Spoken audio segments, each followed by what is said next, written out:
Mohammadpur. So আমি সরাসরি আগে সবাইকে ধন্যবাদ জানাবো, স্পেশালি রাসেল ভাই for giving us this platform, যে আমাদের কিছু অভিজ্ঞতা আমরা শেয়ার করতে পারি। আমরা ঘটনায় চলে যাই। আমরা প্রথমে আমি আমার ঘটনায় চলে যাই। সো রাসেল ভাই এইভাবে শুরু হয় যে আমাদের বাড়িটা হচ্ছে 1971, মানে বিফোর ওয়ার বাড়িটা তৈরি। তখন ছিল 3 তলা মেবি। সো পরে 1995-এ আমাদের বাসাটা আবার রিকনস্ট্রাক্ট করা হয়। And 2005-এ ঠিক 1 জানুয়ারি আমরা ওই বাড়িটা কিনি and we shift over there. আচ্ছা।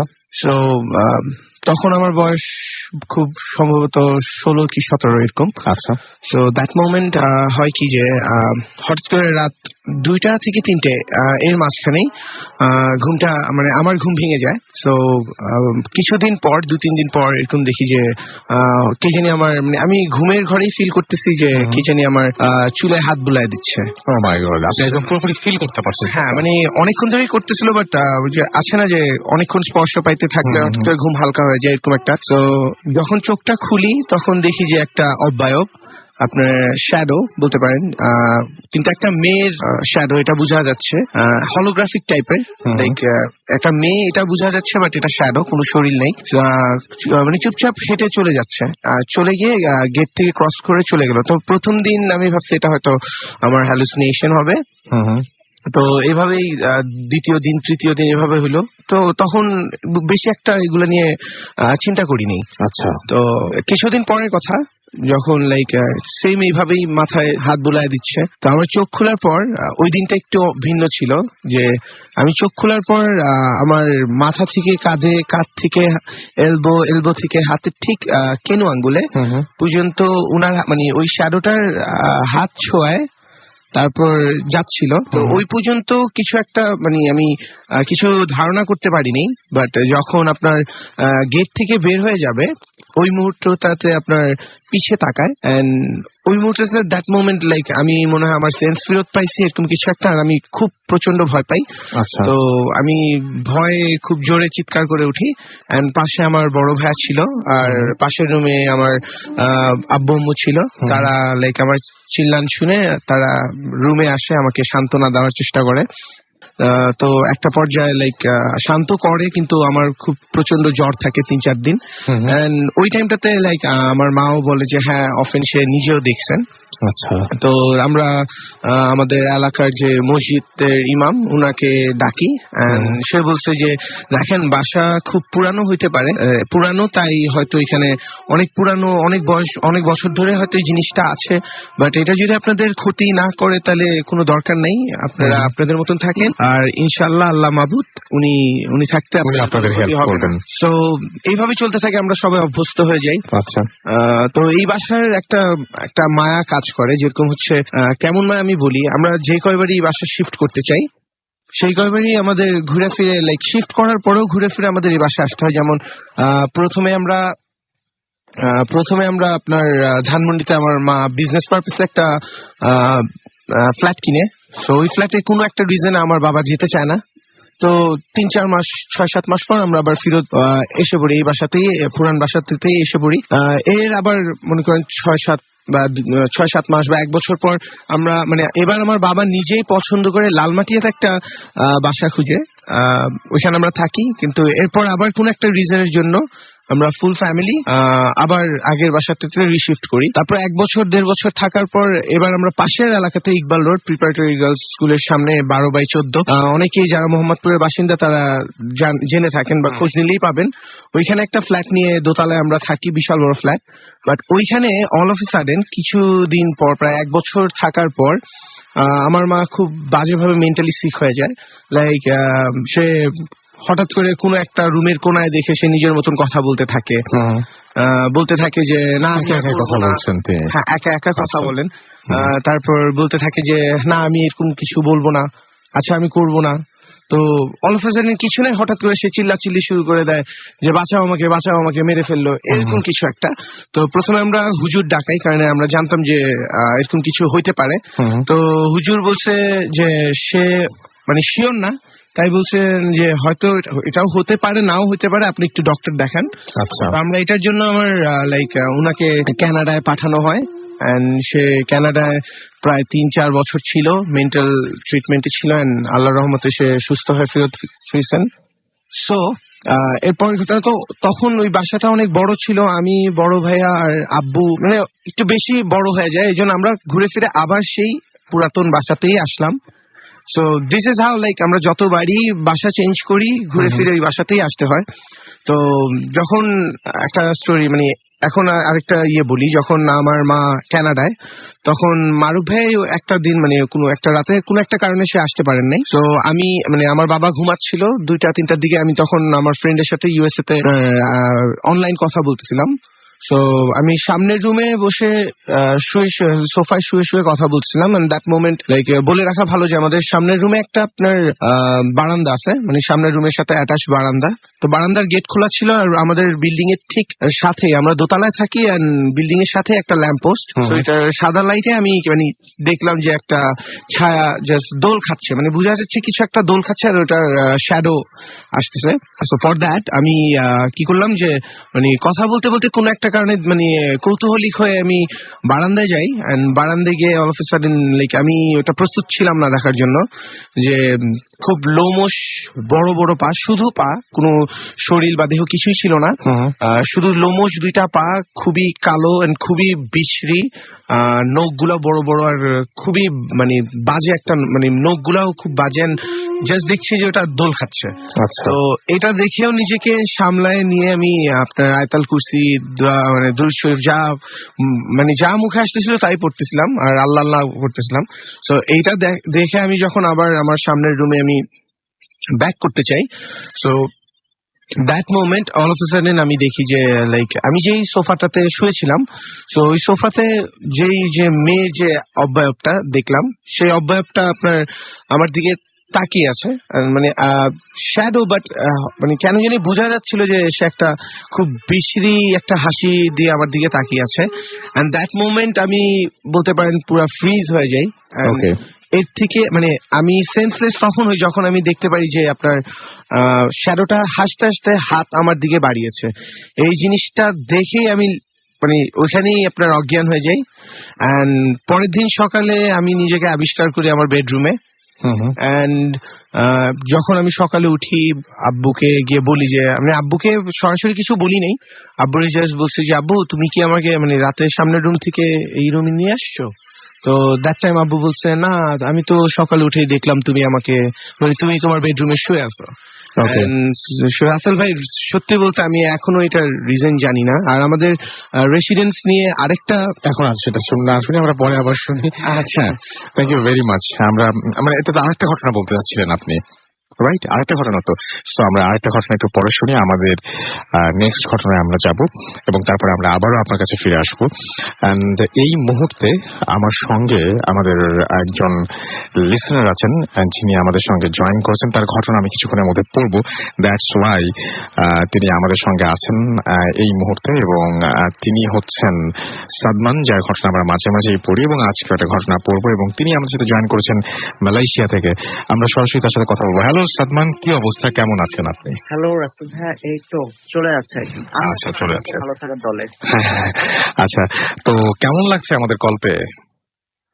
হ্যালো, ভালো ছিল। হ্যাঁ, আচ্ছা, এখন আপনি বলেন, এখন আপনি একটু আমাদের কাইন্ডলি বলেন যে আপনার যে ঘটনাটা আজকে আমরা শেয়ার করব, এই ঘটনাটা আপনি কিভাবে কালেক্ট করলেন? আসলে এটা আমার তো নিজের ওন প্র্যাকটিক্যাল এক্সপিরিয়েন্স। কালেক্ট করার জন্য আসলে ব্যাপারটা হয় কিরকম, আমার ফ্রেন্ড আমাকে ফোন করে বলে যে তার বাসায় এরকম ঘটনা ঘটছে, নতুন বাসায়। সো আমি চিন্তা করি যে ভূত এফএম এর জন্য আমি একটা নতুন ঘটনা পাবো, I have to go there and collect that story from there. So আমি সেই ধারণা নিয়ে পরের দিন অনেক উৎসাহী হয়ে চলে যাই, কিন্তু চলে যাওয়ার পর আমি বুঝতে পারি আসলে আমি একটা ভুল করে ফেলি। মানে যতটা ফান হিসেবে চিন্তা করি ততটা ফান না ব্যাপারটা, বেশ ভয়ঙ্কর একটা এক্সপিরিয়েন্স হয়ে যায়। আচ্ছা, এবং সেই এক্সপিরিয়েন্সটা আমরা কিছুটা আমাদের শেয়ার করব। আমাদের সাথে থাকুন। আশা করি, আমি যদিও জানি যে আপনি মালয়েশিয়ার যে জায়গাটায় থাকেন এটা তো কুয়ালালামপুর, এবং কুয়ালালামপুরের যে জায়গাটা থাকেন আপনার মানে কুয়ালালামপুর অর্থাৎ মালয়েশিয়া আমাদের সাথে 2 ঘন্টা এগিয়ে আছে, তার মানে অলরেডি ওখানে 2:15 বাজে, রাইট? জি। ওকে, এত কষ্ট করে এত রাত পর্যন্ত আমাদের সঙ্গে থাকছেন এবং আমাদের শো শুনছেন, থ্যাংক ইউ ভেরি মাচ। নিশ্চয়ই কালকে কাজ আছে, থ্যাংক ইউ ভেরি মাচ। আমরা আপনার সাথে আর কথা না বলি, আপনি শো শোনেন এন্ড আমরা আপনার ঘটনা পড়ি। Thank you. Thank you. Okay, so that was Sakib Sadman, and আমরা এখন চলে যাব তার ঘটনায়। এবং এই ঘটনাটি হচ্ছে তিনি লিখেছেন যে ঘটনাটি ঘটে আমার এক ফ্রেন্ডের সাথে। ওর নাম লিয়ান শউইন। যদিও ঘটনাটির কিছু জিনিস আমি নিজেও দেখেছি। যাই হোক, ঘটনাতে চলে যাই। আমাদের ইউনিভার্সিটি ক্যাম্পাসটা নিউ লোকেশনে মুভ করার কাজ শুরু হয় 3rd এপ্রিল থেকে। ক্যাম্পাসের ওল্ড লোকেশন ছিল কুয়ালালামপুর, বাট রিলোকেট করে যায় পিজেতে, যেটা কুয়ালালামপুরের পাশেই অ্যানাদার স্টেট। সো ক্যাম্পাসের সাথে থাকা স্টুডেন্ট হোস্টেলও মুভ করা হয়।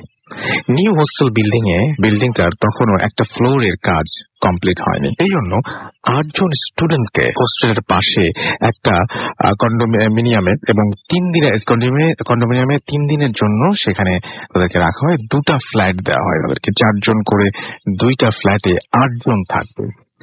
এবং ওই 8 জনের মাঝে একজন আমার ফ্রেন্ড লিয়ান। যাই হোক, যেদিন ওই কন্ডোতে ওদের শিফট করতে হয়, ওই দিন সবাই শিফট করে সন্ধ্যা পর্যন্ত থাকে। তারপর বাকি 7 জনের কেউ বাড়ি চলে যায়, আর কেউ কোথাও ঘুরতে যায়। বাট লিয়ান কোথাও যায় না, কারণ ওর বাড়ি তাইওয়ান এবং ও একটু বেশি লেজি টাইপের। সো ও থেকে যায়। ওই রাতে লিয়ান আমাকে ফোন দেয়, বলে রাখা ভালো যে আমি হোস্টেলে থাকি না, আমি আমার ফ্যামিলির সাথে কেরালাতে আলাদা একটা জায়গায় থাকি। যাই হোক, তখন রাত অলমোস্ট 11টা। লিয়ান আমাকে ফোন দিয়ে বলে যে সে একটা বিপদে পড়েছে। আমি জিজ্ঞেস করাতেই সে বলে এই বাসায় প্রবলেম আছে, জিনিসপত্র নিজেদের জায়গা চেঞ্জ করছে। লাইক আমি টেবিলে চিপসের প্যাকেট রেখে এসেছিলাম, একটু পর দেখি ওটা বেডরুমে, আবার কিচেনের জিনিস বারান্দায়, আবার রুমেও যেন কিছু একটু পর পর কাউকে দেখছি। কিছু মানুষের কথাও শুনতে পাচ্ছি। আমি ওর কথা শুনে ভাবলাম বাসাটা মেবি হন্টেড, অ্যাজ মালয়েশিয়াতে এমন বাসা অনেক আছে। আমি ওকে সাজেস্ট করি তখন যে সিকিউরিটিকে বলতে।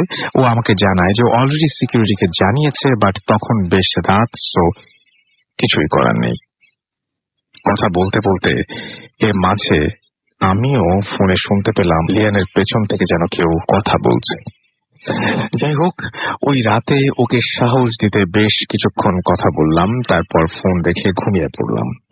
আমি পরদিন সকাল সকাল লিয়ানের বাসায় চলে গেলাম ওর সাথে ওই দিন থাকতে। ওই বাসায় ঢুকতেই কেমন যেন একটা হিট ওয়েভ ফিল করলাম। মনে হলো বাসাটার ভেতরে অনেক বেশি গরম, কিন্তু বাইরের ওয়েদার বেশ ঠান্ডা। যাই হোক, ভেতরে ঢুকে পুরো বাসাটা ঘুরে ঘুরে দেখলাম। তখনই কর্নারের একটা রুম থেকে উইন্ডো ওপেন অ্যান্ড ক্লোজ হওয়ার সাউন্ড আসছিল। আমি লিয়ানকে বললাম ওটা কি।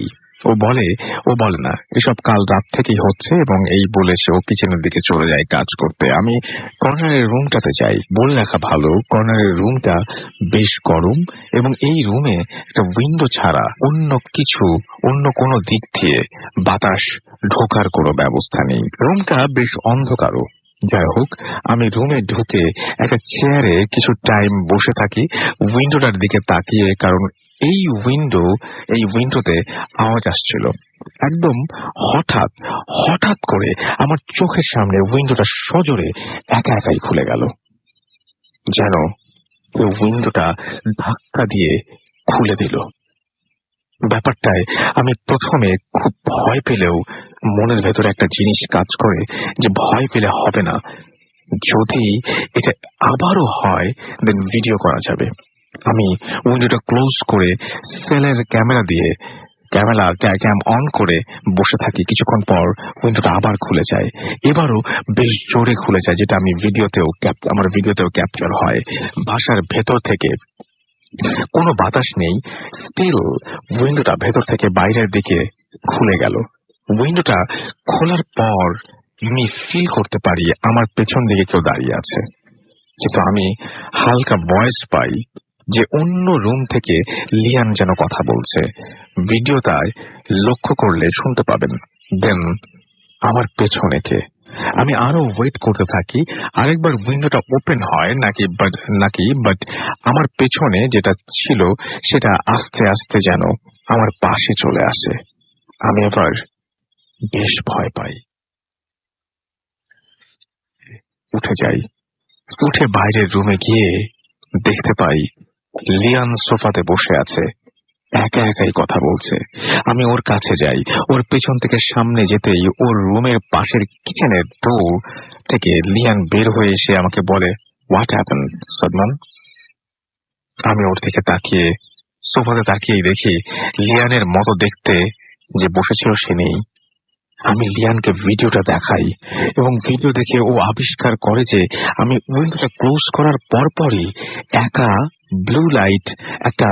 ব্লু লাইটের বল টাইপের কিছু একটা উইন্ডোটা পাস করে অ্যান্ড আশ্চর্যের ব্যাপার হলো ঠিক ওই মুহূর্তে আমি ফিল করেছিলাম যে আমার পেছনে জিনিসটা আমার পাশে চলে এসেছে।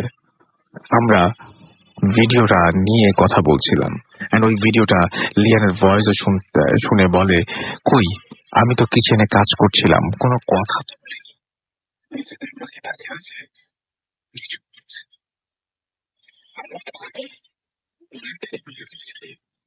সন্ধ্যা পর্যন্ত বাইরে ঘোরাফেরা করি, সন্ধ্যায় বাসায় ফিরি এবং সিকিউরিটি গার্ডকে বলে যে লিয়ান অন্য কোনো ফ্ল্যাটে যাবে ওর নিউ হোস্টেল বিল্ডিং এ ওর কোনো ফ্রেন্ডের সাথে রুম শেয়ার করবে, যেহেতু এক রাতেরই ব্যাপার। সো আমরা বাসায় যাই। সিকিউরিটি বলে বাসায় 30 মিনিট থাকতে সে একটা কাজ করে আসছে।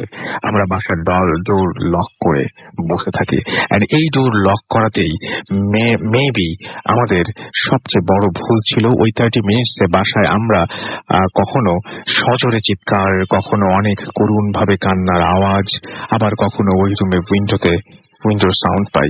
চোখের সামনেই দেখতে পাই কেউ বাসায় হেঁটে অন্য রুমে চলে যাচ্ছে। তখন আমরা এতটাই ভয় পেয়ে যাই যে এসব কিছুর ফলো করার সাহস আর পাই না। আমরা ঠিক করি করিডোরে গিয়ে হাঁটবো, কিন্তু দেখি বাসার ডোর তো লক, ডোর কোনোভাবেই খোলা যাচ্ছিল না, যেন কোনো একটা ফোর্স ডোর জ্যাম করে রেখেছে। আমরা অনেক চেষ্টা করি কিন্তু ডোর খোলা যাচ্ছিল না। আবার তার মাঝে হঠাৎ লিয়ান বেশ সিক ফিল করে এবং বমি করে ফেলে। সিকিউরিটিকে বারবার ফোন দিতে এবার সে আসে এবং সে বাইরে থেকে ডোর খুলতে পারে না। তারপর সে ডোরটা ভাঙার ব্যবস্থা করে। সে যেই মুহূর্তে থেকে ডোরটা ভাঙার কাজ শুরু করে ঠিক তখনই বাসার ভেতরে করুণ কান্নার আওয়াজ যেন আরো তীব্র হতে থাকে। ডোর ভাঙা হয়ে যায়। আমরা বের হয়ে সিকিউরিটিকে জিজ্ঞেস করি এই বাসায় প্রবলেম কি। সে কিছুই বলতে পারে না, কারণ সে এখানে নতুন এসেছে। বাট এইসব ঘটনায় আশেপাশের সব বাসার মানুষই তখন জড়ো হয়ে গেছে। তাদের কাছ থেকে জানতে পারি যে এই বাসায় একটা ফ্যামিলি থাকতো 12 ইয়ার্স আগে, দুটো বাচ্চা এবং এবং প্যারেন্টস। বাসার লোকটা ছিল ড্রাগ অ্যাডিক্ট অ্যান্ড জুয়াও খেলতো। একদিন সে জুয়াতে সবকিছু হেরে যায়। বাসায় এসে ড্রাগ নিয়ে সে তার ফ্যামিলিকে মেরে ফেলে আর নিজেও সুইসাইড করে। বাসার সবচেয়ে ছোট যে মানুষটা ছিল সে তার ছেলে, যাকে ওই কর্নারের রুমের উইন্ডো দিয়ে নিচে ফেলে দেওয়া হয়। এবং ভিডিওটা দেখলে বুঝতে পারবেন উইন্ডোটা কত ওয়াইড। আর বড় মেয়ে আর করুণ কান্নার আওয়াজ ওই দিন ওই ফ্লোরের অনেকেই শুনেছিল। তার ওয়াইফকে সে বেডরুমে মেরে ফেলে এবং নিজে সুইসাইড করে। এরপর থেকে ওই বাসা থেকে খুব মাঝে মাঝে এরকম করুণ কান্নার আওয়াজ শোনা যায় এবং অনেক ধরনের আওয়াজ শোনা যায় বাসার এখান থেকে। আচ্ছা, বাসাটা এরপর একজন থাকতে এসেছিল, কিন্তু সেও 2 দিন থেকেই চলে যায়। যাই হোক, আমাদের ইউনিভার্সিটির স্টুডেন্টদের এই কথা না বলে বাসাটা 3 দিনের জন্য রেন্ট দেয় এবং ওই জায়গাতে মানে ওই ম্যানেজমেন্ট ওখান থেকে তারা চলে আসে নাকি। এইটা মোটামুটি একটা ঘটনা ছিল। এবং তারপরে তিনি লিখেছেন আরো বেশ কিছু, যে লিয়ন হোস্টেলে আরো আছে। এরপর ওখান থেকে বের হয়ে লিয়ন হোস্টেলে চলে যায়, আমি বাসায় চলে আসি। কিন্তু বাসায় উঠেই এবার ছোট ঘটনা ঘটে আমার সাথে। আমার বাসার লেভেল 22 এ, সো লিফটে 22 প্রেস করলাম। লিফট উঠেই লেভেল 14 এ একটা স্টপ হলো, ডোর ওপেন হলো, দেখলাম বাইরে কেউ নেই। আশ্চর্যের ব্যাপার হলো বিল্ডিং এ 14th ফ্লোরে নেই, ফ্লোরই নেই। অ্যাজ আমি আগেও আপনাদের একটা বলেছিলাম যে মালয়েশিয়াতে 4 and 14 দুটো ফ্লোর নেই বিল্ডিং এ। বাট ওই দিন লিফটের ডোর ওপেন হওয়ার পর আমি ডোরের বাইরে দেখলাম যে লেভেল নাম্বার লেখা থাকে যেখানে, সেখানে দেখলাম যে 14 লেখা। আমি সাথে সাথে ডোর ক্লোজ করে ফেললাম। লিফটের ভেতরের স্ক্রিনে দেখতে পাচ্ছি লিফট 13 এ ক্রস করে উপরে উঠে যাচ্ছে। লেভেল 16 থেকে উপরে যাচ্ছি, বাট হঠাৎ এগেইন থামলো এবং ডোর ওপেন হলো। এগেইন দেখলাম লেভেল 14 লেখা। এবার বোঝা হয়ে গেল যে এটা নর্মাল কিছু না। আমি এগেইন ডোর ক্লোজ করি এবং আমি এগেইন ভেতরে ডিসপ্লেতে দেখতে পাই 13A।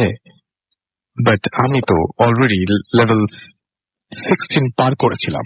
এরপর লিফটের কোনো প্রবলেম ছাড়াই লেভেল 22-তে উঠে যাই। কিন্তু ওই রাত থেকেই আমার বেশ জ্বর আসে। অলমোস্ট 3 থেকে 4 দিন জ্বর ছিল। এই ঘটনাতেও আমার 1 উইক আগেই পাঠানোর কথা ছিল, কিন্তু জ্বরের কারণে আমি পাঠাতে পারিনি। এই ছিল ঘটনা এবং আশা করছি আপনাদের এই ঘটনাটি ভালো লেগেছে। অ্যান্ড আমরা সাদমানের সাথে কথা বলছি। সাদমান, আপনি চাইলে ভিডিওটা আমাদের যে পেজ আছে, সেই পেজে আমাদের যে ভূত সময় পেজ রয়েছে সেখানেও চাইলে পারেন। আপনি আমাদের ভিডিও ফুর্তি যে পেজ রয়েছে সেখানে চাইলেও পারেন পোস্ট করে দিতে। আমাদের কমেন্টের জায়গায় গিয়ে আপনি এই ভিডিওটা পোস্ট করলে সবাই দেখতে পারবেন। এবং এই ঘটনাটা তো সবাই শুনেই ফেললেন। থ্যাংক ইউ ভেরি মাচ আপনার ঘটনার জন্য। একটা ছোট্ট বিরতি যাবো, বিরতির পর আবারও ফিরে আসবো। সেই পর্যন্ত আশা করছি সবাই আমাদের সঙ্গেই থাকবেন। Stay tuned to Radio Furti and don't stop the Furti. Bhoot FM. Tonight comes alive.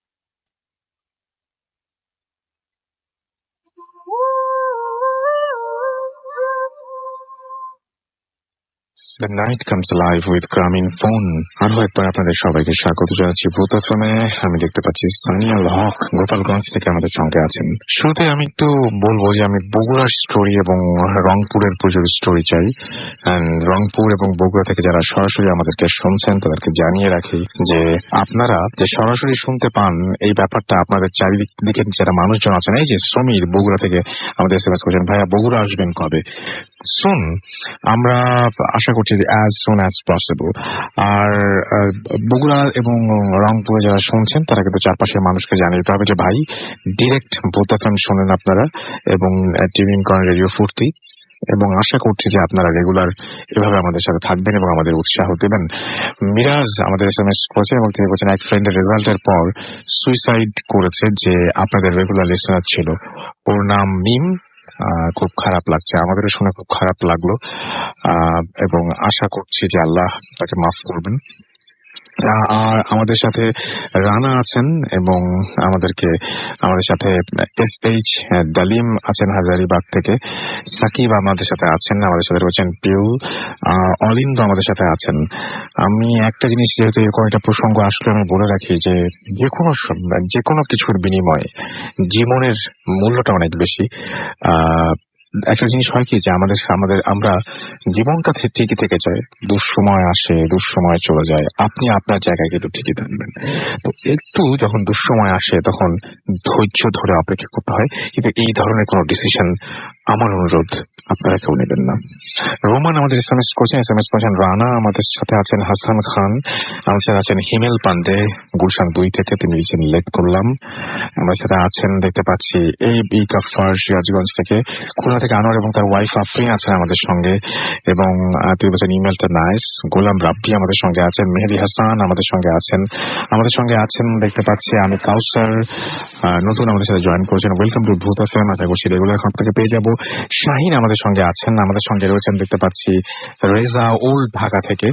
এছাড়া আমাদের সঙ্গে দেখতে পাচ্ছি আছেন আরো জাহিদ আছেন আমাদের সঙ্গে, ফারিহা আছেন আমাদের সঙ্গে। সেকেন্ড স্টোরিটা অসম ছিল, তিনি লিখেছেন। আমাদের সঙ্গে আছেন দেখতে পাচ্ছি এছাড়াও খালিদ সহ আরো অনেকে।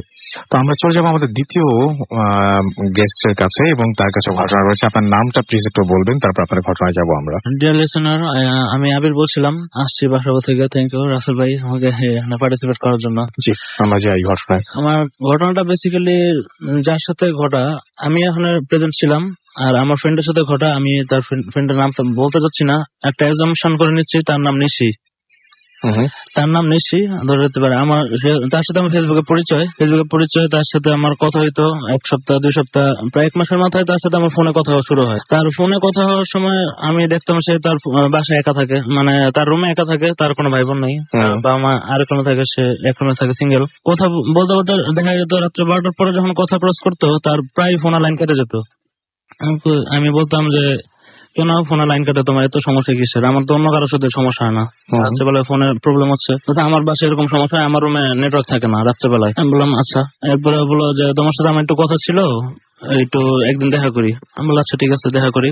পরে একদিন দেখা করলাম, দেখা করার পর সে আমার বলতেছে তোমার কিছু কথা বলার আছে, এখন তুমি এটা কিভাবে নিবে আমি জানি না। আমি বললাম কিরকম সমস্যা? পরে বলতেছে আম্মু বলতেছে যে তোমার পরিচিত কোনো হুজুর বা কবিরাজ আছে কিনা। আমি বললাম হুজুর কবিরাজ আমার তো পরিচিত নাই, প্রবলেমটা কি আমার একটু বলো, যদি সমস্যা বেশি হয় তাহলে আমি অপশন বের করে দিতে পারবো। বলতেছে আমার বাসার মধ্যে একটু প্রবলেম।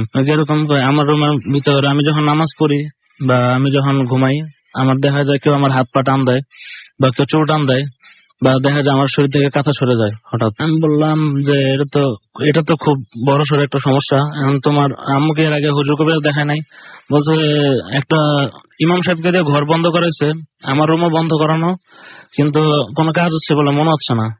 আমি বললাম ঠিক আছে, আমাকে একটু সময় দাও 1 সপ্তাহ, আমি দেখি কাকে আনা যায় ঘরের ভিতর। পরে আমি একদিন চিন্তা করলাম যে আমি একদিন তোমার বাসায় আসি, দেখবো তোমার রুম। হ্যাঁ, ও বললো ঠিক আছে ওয়েলকাম, সমস্যা নেই, তুমি আসো। পরে মাকে বললো যে আসবে, আমি বললো এরপরে আমাকে একদিন সময় দিলো যে আসো বাসায় দেখে যাও। পরে আমি একদিন সময় নিয়ে বাসায় গেলাম। সবচেয়ে অবাক করার ব্যাপার হচ্ছে আমি যখন তার রুমে ঢুকি, আমি হঠাৎ করে আশেপাশে সারাউন্ডিং থেকে যেন লক হয়ে যায়, তার মানে আশেপাশে কোনো সাউন্ড আমার কানে আসে না। তার ঘরের ভিতর যে শব্দ, এই শব্দের বাইরে আমার আশেপাশের আর কোনো শব্দ নাই। যেহেতু ওর বাসা হচ্ছে দোতলা এবং রোড সাইডে, অবভিয়াসলি তার ঘরের ভিতর কোনো না কোনো যানবাহনের শব্দ বা আশেপাশে লোকজনের শব্দ, ফিরিয়ালার শব্দ আসার কথা। সেখানে পুরো ঘরটাই সাফোকেটেড এবং তার উইন্ডো খোলা, দরজা ওভাবে ওপেন, কিন্তু কোনো সাউন্ড আসছে না রুমে। আমি বললাম আমি তোমার রুমে একটু যাবো। বাই দ্য ওয়ে, একটা কথা বলতে আমি ভুলে গেছিলাম, তার সাথে যখন আমার ফোনে কথা হইতো আমি বলতাম যে তুমি আমাকে ফেসবুকে মাঝে মাঝে 1-2 ছবি দিও। ও আমাকে 1-2 ছবি মাঝে মাঝে দিত। একদিন রাত্র 2টার দিকে কথা বলার সময় আমি বললাম তুমি আমার ফেসবুকে একটা ছবি দাও, দরকার। বললো কেন দরকার? আমি বললাম তোমার রুমে কি কোনো আয়না আছে? মানে হঠাৎ আমি মনে ছিল কোশ্চেনটা করে ফেলছি। বললো কে বললো তোমাকে? আমি তো জানি না যে আমার আমি তো কখনো তোমাকে বলি নাই আমার রুমে যে আয়না আছে। আমি বললো তুমি ফেসবুকে কখনো তোমার আয়নার ছবি দাও না, কিন্তু আমার মনে হচ্ছে তোমার রুমে একটা আয়না আছে। ও বললো ওটা হচ্ছে আমার ফোনের কনভারসেশন। পরে যখন আমি তার বাসায় গেলাম, আমি সোজা তার রুমে ঢুকছি। ও বললো এই যে এই আয়নাটা তুমি যেটার কথা বলতেছো, আয়নাটার হাইট হচ্ছে অ্যারাউন্ড 6 ফিট এবং সেটা দেয়ালের সাথে অ্যাটাচড। আচ্ছা, এটা হচ্ছে একটা গিফট ছিল, তার মাথায় গিফট করছিল।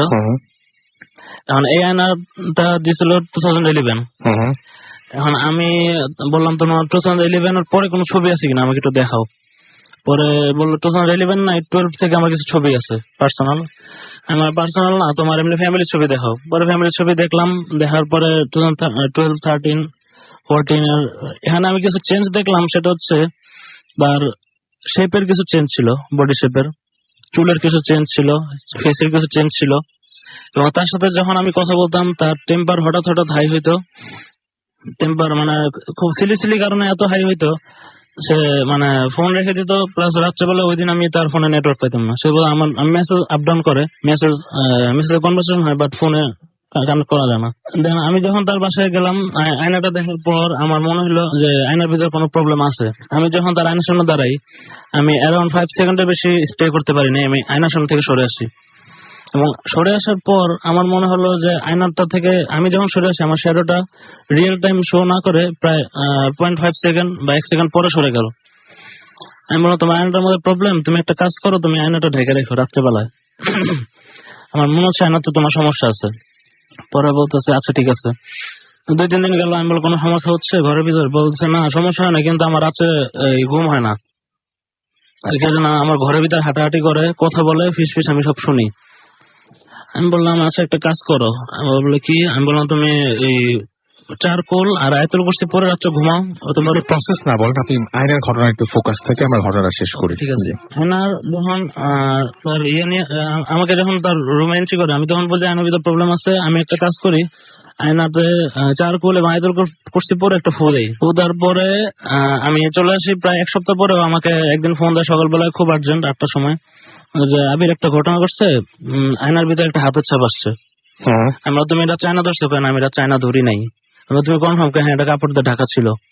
আমি বললাম ঠিক আছে, তাহলে আমি আসতেছি। সকাল 10টার দিকে অ্যারাউন্ড আমি তার বাসায় যাই। বাসায় গিয়ে একটা হাতের ছাপ দেখে আয় না, সেটা হচ্ছে মানুষের হাতের থেকে প্রায় 1.5 গুণ একটা হাতের ছাপ, এবং সেটা 4 আঙ্গুলের, সেটাতে বুড়ো আঙ্গুল নেই। আচ্ছা, হাতের ছাপ একটা নেই, সেখানে 2টা, এবং তাতে কিছু আচরের দাগ ছিল আয়নার ভিতর। পরে আমি সাথে সাথে, আমার এক বড় আপু ছিল যে ব্ল্যাক ম্যাজিকের কাজ করে, আমি তাকে এই ঘটনাটা একটু সংক্ষেপে বললাম যে এই ঘটনা, তার ভিতরে এই প্রবলেম গুলি দেখা দিচ্ছে। আমি বললো ঠিক আছে, আমি তো আসতেছি আর্জেন্ট, তুমি মানে আয়নাটা দরজাটা বন্ধ করে হয়নি হাও রুম। এরপর 2 ঘন্টার ভিতর ওই আপু আমাকে মিট করার পর সে বললো কোথায় বাসা, আমাকে নিয়ে যাও।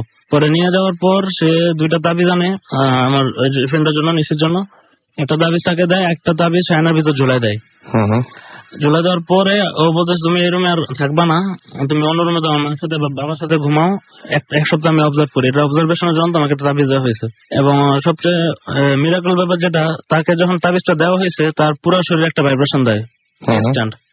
দেওয়ার পর সে বলতেছে যে আমি তাবিজটা রাখবো না, আমার খুব প্রবলেম হচ্ছে, শরীর জ্বালা পোড়া করতেছে। আমি বললাম, এরপরে আপু জোর করে বলে না, এটা রাখতেই হবে, এটা তোমার বেটারের জন্য।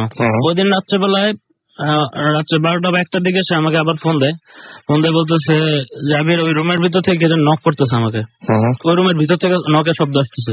পরে নকের শব্দ বলতেছে তুমি তো দরজা খুলবা না যত কিছুই হোক। পরে বলতেছে না ওই খুব বেশি নকের শব্দ। আমি বললাম হ্যাঁ খুব বেশি। ও বললো ঠিক আছে, তোমার তাহলে এই রুমের আশেপাশে যাওয়া দরকার নাই, তোমার ঘুমাও। অথবা বলতেছে আমার ঘুম হবে না, আব্বা আমার যাক না। পরের দিন আমরা আরেকজন পীরের ছেলেকে নিয়ে আসি। পীরের ছেলে সে আসার পরে ঘর বন্ধ করে দেয়, এবং আপাতত সে মোটামুটি কিওর আছে। থ্যাংক ইউ ভেরি মাচ আপনার ঘটনার জন্য। আমরা চলে যাব আমাদের ফেসবুকের যে পেজ রয়েছে সেই পেজে, এবং এখানে বেশ অনেকেই কমেন্ট করছেন। আমি দেখতে পাচ্ছি যে খালিদ সাইফুল্লাহ আমাদের সঙ্গে আছেন, এবং তিনি বলছেন যে ঝিনাইদহ থেকে তিনি আমাদেরকে শুনছেন। নাজ আমাদের সাথে আছেন। সিলেটে কবে আসবেন লিখেছেন, সিলেটে আমরা আসবো ইনশাআল্লাহ ভেরি সুন। ফরিদ চৌধুরী আমাদের সাথে আছেন, আমাদের সাথে রয়েছেন দেখতে পাচ্ছি। এছাড়াও তারেক মাহমুদ, এছাড়া আমাদের সঙ্গে আছেন শুভ চক্রবর্তী, এবং ফার্স্ট টাইম তিনি শুনছেন এবং অন্য সময় ডাউনলোড করে শোনেন, আজকে তো লাইভ শুনছেন আমাদেরকে। এছাড়াও দেখতে পাচ্ছি নিঃসঙ্গ নীলাভ্র, তারা একসঙ্গে শুনছেন, আমাদেরকে ছবি পাঠিয়েছেন। সুলতান আহমেদ আমাদের সাথে ঝিনাইদহ থেকে শুনছেন, সেটা জানিয়েছেন। রাফি জামান আমাদের সাথে আছেন, আমাদের সাথে আছেন মতিউর রহমান, এবং আমাদের সাথে আছেন ওমর ফারুক হৃদয়, আমাদের সাথে আছেন মীর হাসান, এছাড়াও ফারহিনা মুকসান, এছাড়া আমাদের সাথে আছেন দেখতে পাচ্ছি আবির, এছাড়াও সেতু আমাদের সঙ্গে আছেন, আমাদের সঙ্গে আহমেদ ইমন আছেন আমাদের সঙ্গে, সঞ্জয় ঘোষ আমাদের সঙ্গে আছেন, আমাদের সঙ্গে আছেন দেখতে পাচ্ছি। এছাড়াও এটা আমি ফেসবুক থেকে পড়ছি, কিন্তু আমাদের ভূত এফএম পেজ থেকে, এছাড়াও রেডিও ফুর্তি যে পেজ, সেই পেজে আমরা দেখতে পাচ্ছি যে অনেকে আমাদের সঙ্গে এই মুহূর্তে আছেন। তারেক আমাদের সঙ্গে আছেন দেখতে পাচ্ছি। এছাড়াও বাপ্পি চক্রবর্তী, এবং তিনি বলছেন যে ভয়ের ভাইয়া রেডিও ফুর্তি পেজ থেকে পড়ছি। এম রাকিবউদ্দিন আকাশ আমাদের সঙ্গে আছেন, আমাদের সঙ্গে আছে দেখতে পাচ্ছি এমডি হাবিব, এছাড়াও সামিউল ইসলাম আমাদের সঙ্গে আছেন। এখানে চমৎকার পোস্ট এবং চমৎকার ছবি দেওয়া আছে, আপনারা অবশ্যই এটা ভিজিট করবেন এই পেজটা, এবং এই পোস্টটাতে নিশ্চয়ই অবশ্যই কমেন্ট করবেন যে কোন ঘটনা আপনাদের ভালো লাগছে, কোন ঘটনা ভালো লাগছে না। সপরিবারে লাউড স্পিকার দিয়ে শুনছি শাহরিয়ার মাহমুদ প্রান্ত আমাদেরকে লিখেছেন। শাহাদাত মাহমুদ আমাদের সঙ্গে আছেন। ভূত এফএম এত ভালো কেন লাগে আমাদের লিখেছেন সেটাই। জুয়েল আহমেদ আমাদের সঙ্গে আছেন, সিলেট থেকে শুনছেন তিনি। হৃদয় আকাশ আমাদের সঙ্গে আছেন। আমাদের সঙ্গে আছেন কে এইচ প্রান্ত। এছাড়াও আমাদের সাথে আছেন দেখতে পাচ্ছি আলামিন হোসেন মোল্লা। এছাড়াও এমডি হাবিব আমাদের সঙ্গে আছেন। রায়হান কাউসার আমাদের সঙ্গে আছেন, তিনি রামপুরা হাতিঝিল থেকে শুনছেন। আমাদের সাথে আছেন দেখতে পাচ্ছি পলাশ আহমেদ বগুড়া থেকে শুনছেন, আরো ভয়ের ঘটনা তিনি শুনতে চান। আমাদের সঙ্গে আছেন এমডি রিজাউল ইসলাম, তিনি আমাদের সঙ্গে আছেন। আমাদের সঙ্গে আছেন দেখতে পাচ্ছি রবিউল ইসলাম রবি। এছাড়াও আমি দেখতে পাচ্ছি SB সাব্বির সহ আরো অনেকে। আশা করছি আপনারা সবাই পরের ঘটনাগুলো এনজয় করবেন। আমরা ছোট্ট একটা বিরতিতে যাবো এবং বিরতির পর আবারও ফিরে আসবো। সেই পর্যন্ত আশা করবো আমাদের সঙ্গে থাকবেন। স্টে টিউনড রেডিও ফুর্তি এন্ড ডোন্ট স্টপ ফুর্তি। ভূত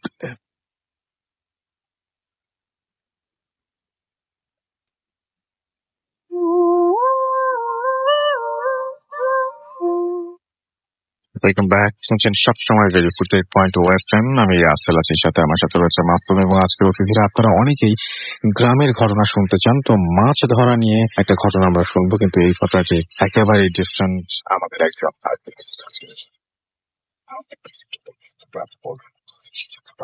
যাবো আমরা। আসসালামু আলাইকুম রাসেল ভাই, আপনাকে আবারও ধন্যবাদ। রাসেল ভাই, আপনি আমাকে আবার ইনভাইট করেছেন। সো আমি সরাসরি ঘটনায় চলে যাই। তা আমি আমার ঠিকানাটা বলি। আমার নাম শুভ, আমি এসেছি উত্তর 10 নম্বর কামারপাড়া থেকে। তো ঘটনাটা হচ্ছে আমার পাশে, আমি যেখানে থাকি সেইখানে এক বৃদ্ধা, মানে বৃদ্ধ লোক বলছিল তিনি আমার রিক্সা চালায়, 65-60 বয়স হবে। তো তিনি এটা হচ্ছে 1965 কি 70 এরকম দিকের ঘটনা আর কি। তিনি যেভাবে বলছে আমি সেভাবে বলি আপনাকে শোনাচ্ছি। তো ঘটনাটা তার চাচাকে নিয়ে। তাদের একসময় এমন সময় ছিল, সে সময় যে আমরা যেহেতু এখন কিনে মাছ খেতে পারি, তো তাদের এরকম সামর্থ্য ছিল না যে তারা মাছ কিনে খাবে। তো তারা প্রতিদিন মাছ ধরে খায় বিলে থেকে। তো যেহেতু সেটা শীতকাল ছিল আর খাল বিলের পানিটা খুব কমই ছিল, তো সে মাছ ধরতে একদিন অনেকদিন পরে, মানে অনেকদিন গ্যাপ পরে মাছ ধরাটা। তো একদিন তারা বের হয়, সে নতুন বিয়ে করে 3-4 মাস পর সে মাছ ধরতে বের হয়। তো মাছ ধরতে গেলে সে কোনো মাছ পায় না, ভাগ্যবশত তিনি কোনো মাছই পায় না। তো মাছ না পেয়ে তিনি হতাশে বাড়িতে ফিরে আসে। তো বাড়িতে ফিরে আসলে সে তখন রাসেল ভাই এমন টাইম যে তখন ঘড়িটাও, মানে সবার ঘরে ওরকম ঘড়িও নাই তার বাসায় আর কি, যে কয়টা বাজে এটা আর কি অনুমান নাই। তো তিনি রাত্রে বাসায় এসে দেখে যে তার ওয়াইফের মতো মানে চুলার পাড়ে বসে, এখানে একটা কথা রাসেল ভাই উনি যেভাবে বলছে, সে চুলার পাড়ের সাথে এখনো নাকি সে তেঁতুল গাছটা, একটা তেঁতুল গাছ ছিল, সে তেঁতুল গাছটার সামনে চুলার পাড়ে বসে রান্না করতেছে, গ্রামের মহিলা যেভাবে রান্না করে। তো ও মুভ করে আছে গাছটার দিকে, চুলাটার দিকে। তো তিনি পাশে এসে মানে পিছে বসে বলতেছে, যাক রান্না বসাইছিস, তো রান্না হলে খেতে দে আমাকে, খুব খিদে পাইছে। তো তিনি কিন্তু দেখে নাই যে রাতটা কয়টা বাজে কিংবা রাত কত হয়েছে গভীর। তিনি যেহেতু জ্যোৎস্না রাত রাসেল ভাই, তার কুয়াশাও কম, তিনি ভাবছে যে ভোর হয়ে গেছে। তো তিনি দেখে যে তার ওয়াইফ কোনো মানে কথা রিপ্লাই দিচ্ছে না। তো কথা রিপ্লাই না দেওয়ার পরে তিনি অনেক বিরক্ত হয়ে তার শরীরে হাত দেয়, যে ধাক্কা দেয়, যে কিরে তুই এখনো খেতে দিস না। তো এই হাত দেওয়ার পরে তার মনে হলো যে তিনি কোনো ফ্রিজের ভিতরে হাত দিছে, এতটা ঠান্ডা। তো তিনি হাত দেওয়ার পর ঠান্ডা, তিনি চুপ করে কিছুক্ষণ দাঁড়ায় আছে। তারপর বলতেছে, কিরে তোর শরীর এত ঠান্ডা কেন? কথা বলতে তুই কোনো কথা বলছ না। এবার তিনি কিন্তু কিছু ভয় পাইছিল। ভয় পাওয়ার পর তিনি এই কথা বলার পর তিনি আবার সামনে যায় দেখে যে এখানে একটা অদ্ভুত জিনিস দেখতে পায়, যে নিচে চুলোতে কোনো আগুন নাই, আর তার ওয়াইফের মানে ঘুমটাটা খুব বড় সড়ো করে দেওয়া, চুলাতে কোনো আগুন নাই, ভাতটা ফুটতেছে, পানি যে ফুটলে যেভাবে বুটবুট শব্দ হয় আর কি একটা, সে ফুটতেছে। তিনি বলতেছে, কিরে রান্না শেষ হয়ে গেছে, তুই ভাত দিস না, ভাতের মার গালিস না, আবার চুলায় আগুনও নিভে গেছে, তোর কোন দিকে খেয়াল আছে? তো এটা তিনি মানে আবার শরীরে ধাক্কা দিলে দেখে ঠান্ডা, খুব শরীরটা খুব ঠান্ডা। তো এবার সে ধাক্কা দিলে ঘুমটাটা উঠে ফেলে। সে যা দেখে রাসেল ভাই, যে একটা মানুষের যে আকৃতি, সেটা কোনো মানুষও বলা যায় না। তার চোখ দুইটা, মানে চোখের কোটরটা পুরো খালি, একটা কঙ্কাল বলতে গেলে, পুরো মুখটা একটা কঙ্কাল। তো সেটা দেখে সে খুব ভয় পেয়ে যায়। তো ভয় পেয়ে সে একটা দৌড় দেয় ঘরের ভিতরে। ঘরে দৌড় দিলে দেখে যে তার ওয়াইফ শুয়ে আছে, তার ওয়াইফ বিছনায়, তাহলে বাইরে কে? তো সেটা দেখেছি তার ওয়াইফের দেখে উঠায় যে, এই উঠ, বাইরে কে আনতেছে, তুই তোকে বাইরে দেখলাম, আর তোর মুখে কোনো গোস্ত নাই, তুই একটা কঙ্কালের মতো, কি ব্যাপার? কি দেখছো তুমি? কয় বাইরে। তো এটা আবার সবাইকে বলার পর তার যে বাবা ছিল, তার বাবাকে এটা বললে তার বাবা বলে যে, তুই রাত্রে মাছ ধরতে যাস, আর যেহেতু নতুন বিয়ে করছিস, তো এখন যাওয়াটা ঠিক না। আর এত রাত্রে, এখন রাত কয়টা বাজে জানিস? তো এই বলে তার বাবা একটা ঘড়ি দেখে যে রাত প্রায় 3:30 বাজে। তো এই দেখার পর এটা তার কি গ্রামের সবাইকে বলে। আর তার কথায় যে ওই বিদ্যালয়ের কথা, তিনি রিক্সা চালায়, এখন তার পেশা রিক্সা চালানো, তার চাষের সাথে ঘটা কাহিনী। তো তিনি বলতেছে এখন তার এই তেঁতুল গাছটা আছে আছে। আমি তাদের গ্রামে যাওয়ার জন্য আগ্রহী, যেহেতু সে তেঁতুল গাছটার ছবি একটা তোলার আমার খুব আগ্রহী, যে আমি যেহেতু অনেকগুলো ঘটনা জোগাড় করছি। ঠিক আছে, থ্যাংক ইউ ভেরি মাচ। আমি এখন যে ঘটনাটা বলবো, আপনারা সবাই চাইলে এই ঘটনাটি একটু মন দিয়ে শুনতে পারেন, এবং যে কোনো দিন, যে কোনো সময়, যে কোনো কারোর সাথে হয়তো এই ধরনের ঘটনা ঘটে যেতেই পারে। আমি আরো একটা ইমেল পড়ছি আপনাদের জন্য। তো যেভাবে লিখেছেন আমি সেভাবেই পড়ছি। হ্যালো ভাইয়া, আশা করি ভালো আছেন। আমার নাম আফরিন সুলতানা পায়েল। আমি মানিকগঞ্জ জেলার শিবালয় থানার উথলি থেকে লিখছি। আমি আমার জীবনে ঘটে যাওয়া একটি ভয়ানক ঘটনা আপনার সাথে শেয়ার করছি। আমার পক্ষে স্টুডিওতে এসে বলা সম্ভব না, তাই আমার ঘটনাটি যদি আপনাদের ভালো লাগে তাহলে প্লিজ সবাইকে পড়ে শুনবেন। আমি এখন ঘটনাতে চলে যাই। তখন ছিল সামার সিজন, প্রচন্ড গরম, এবং দিনটি ছিল শনিবার রাতে। আমি আমার ঘরে একাই ঘুমাই। আমার ঘরটি ছিল একদম সাইডে। প্রতিদিনের মতো সেই দিন রাতেও আমি একাই ছিলাম ঘরে। বলে রাখা ভালো, আমাদের বাড়ির পাশে জমিদার বাড়ি আছে। আমার ঘরের জানালা খুললে সেই জমিদার বাড়িটি সরাসরি দেখা যায়। যেহেতু প্রচন্ড গরম ছিল এবং ইলেকট্রিসিটি না থাকার কারণে মাঝরাতে আমার ঘুম হঠাৎ ভেঙে যায়। সময়টা আনুমানিক 2টা থেকে 3টার মধ্যে হবে। তখন আমি আমার ঘরের সেই জানালা খুলে দেই এবং বাতাস আসার জন্য খুলে দেই সেটা। তারপর আমি আবার ঘুমানোর চেষ্টা করি, কিন্তু ঘুম আসছিল না। হঠাৎ বিভৎস চিৎকার শুনে আমি চোখ খুলে তাকাই। চোখ খুলে আমি দেখলাম, যা তা ভাবলে এখন আমার গায়ে কাঁটা দেয়, আমি দেখলাম কিছু অদ্ভুত ধরনের লোক আমার চারপাশে হাঁটু গেড়ে বসে আমার দিকে এক দৃষ্টিতে তাকিয়ে আছে। তাদের পরনে ছিল ধপধপে সাদা কাপড়, যা অন্ধকারেও পরিষ্কার দেখা যাচ্ছিল। অন্ধকারে তাদের ফেস আমি দেখতে পাইনি, কিন্তু তাদের চোখগুলো জল করছিল, যেমনটা বিড়ালের চোখ জল করে। তারা কন্টিনিউয়াসলি চিৎকার করছিল। তারা আসার পর ঘরটা আগর বাতির গন্ধে ভরে যায়।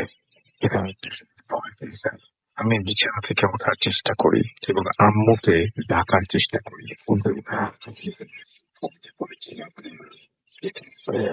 কথা বলতে পারছি না, মনে হচ্ছিল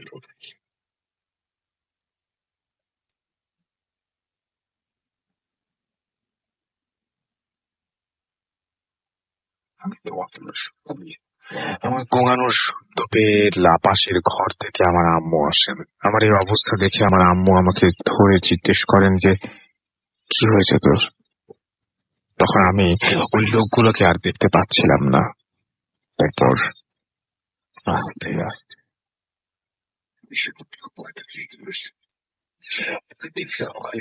জানতে পারলাম যে আমাদের বাড়ির পাশের একটি ছেলে সুইসাইড করেছে। এরপর আমি তার লাশ দেখতে চাই। লাশটি দেখতে গিয়ে আমি যা দেখি তাতে আমি আরো অবাক হয়ে যাই।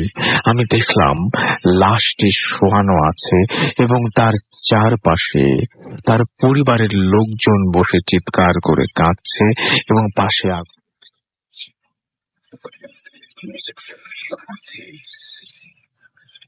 আমার চোখের সামনে আমি দেখছিলাম। পরে আমি জানতে পারি যে ছেলেটি গতকাল মাঝরাতেই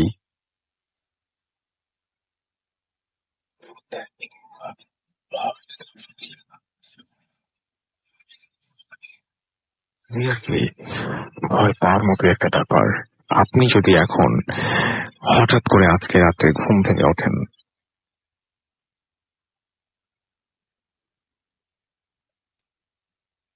হাঁটু মুড়ে বা হাঁটু ভেঙে আপনার সামনে বসে আছে, আপনার পাশে বসে আপনার কেমন লাগবে? আমার মনে হয় যে আপনারা চাইলে জিনিসটা একটু কল্পনা করে দেখতে পারেন।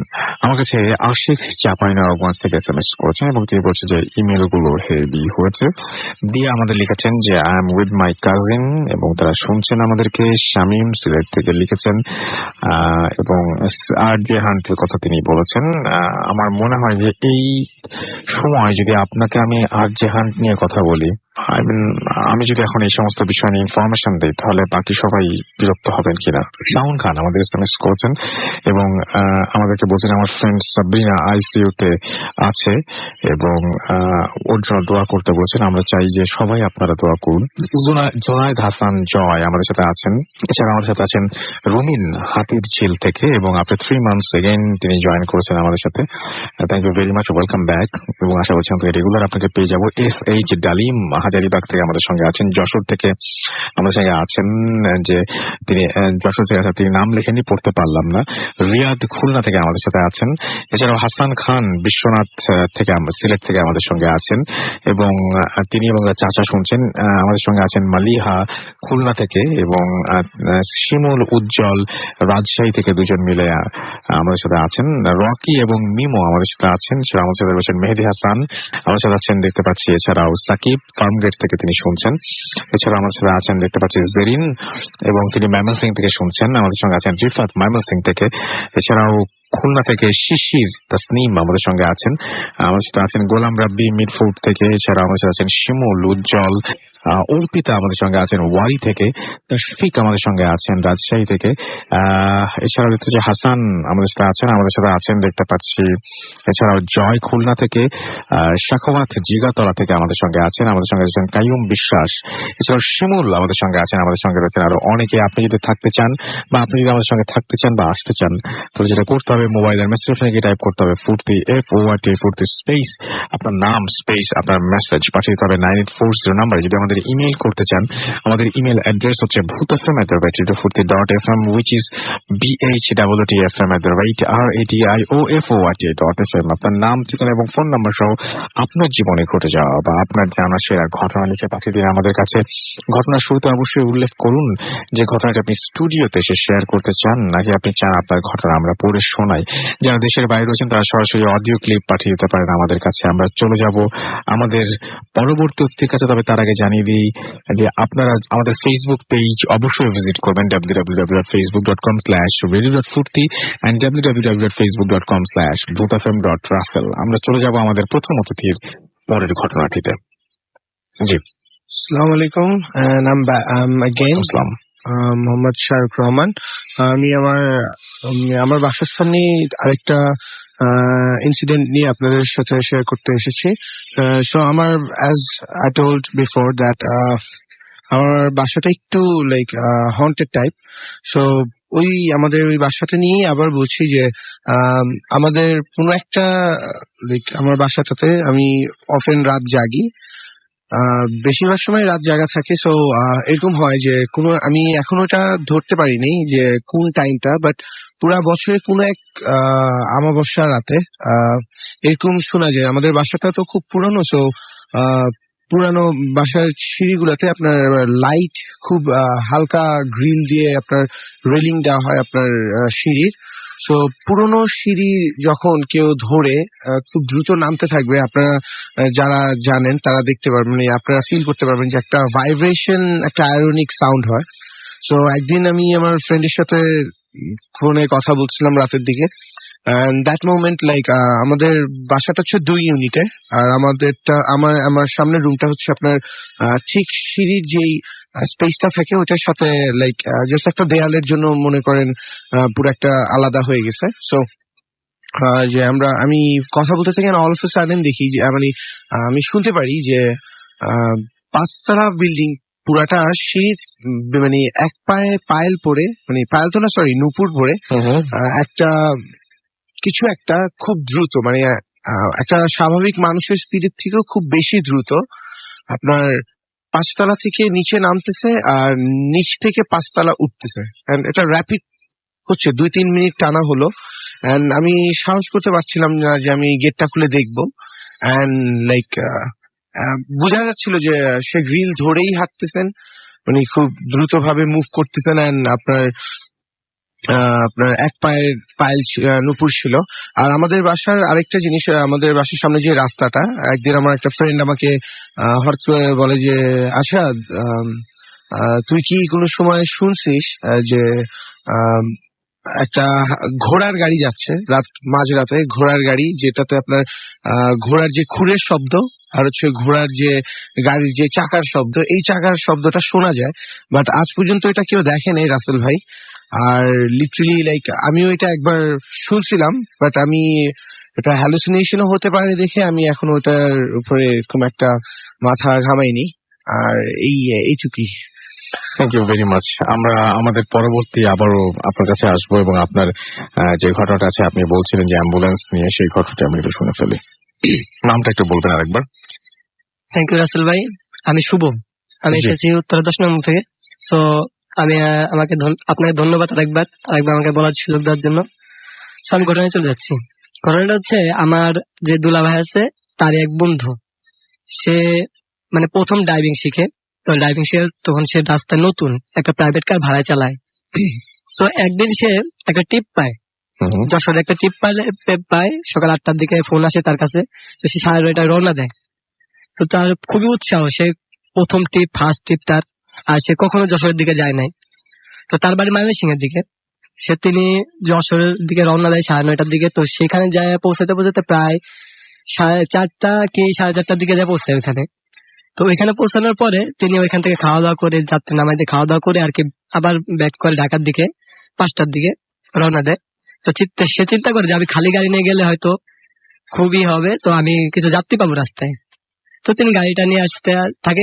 10-15 কিলোমিটার চালানোর পরে তার গাড়িটা কিছু প্রবলেম দেখা যায়। যে গাড়িটা স্টার্ট বন্ধ হয়ে গেলে সে গাড়ি থেকে নামে অনেক চেষ্টা করে, তো তিনি পারে না। গাড়ি ঠিক করতে না পারাতে তিনি অনেক মানে ট্রাই করার পরেও না পারাতে তিনি কোনো একভাবে একটা গ্যারেজে নিয়ে যায়। গ্যারেজে নিয়ে যাওয়ার পর গাড়িটা ঠিক করতে করতে প্রায় মনে করেন 10টা কি 11টা বেজে যায়, রাত হয়ে যায় অনেক। তো তিনি রাত্রেবেলা তখন গাড়ি ঠিক করে আবার বিসমিল্লাহ করে গাড়িটা নিয়ে রওনা দেয়।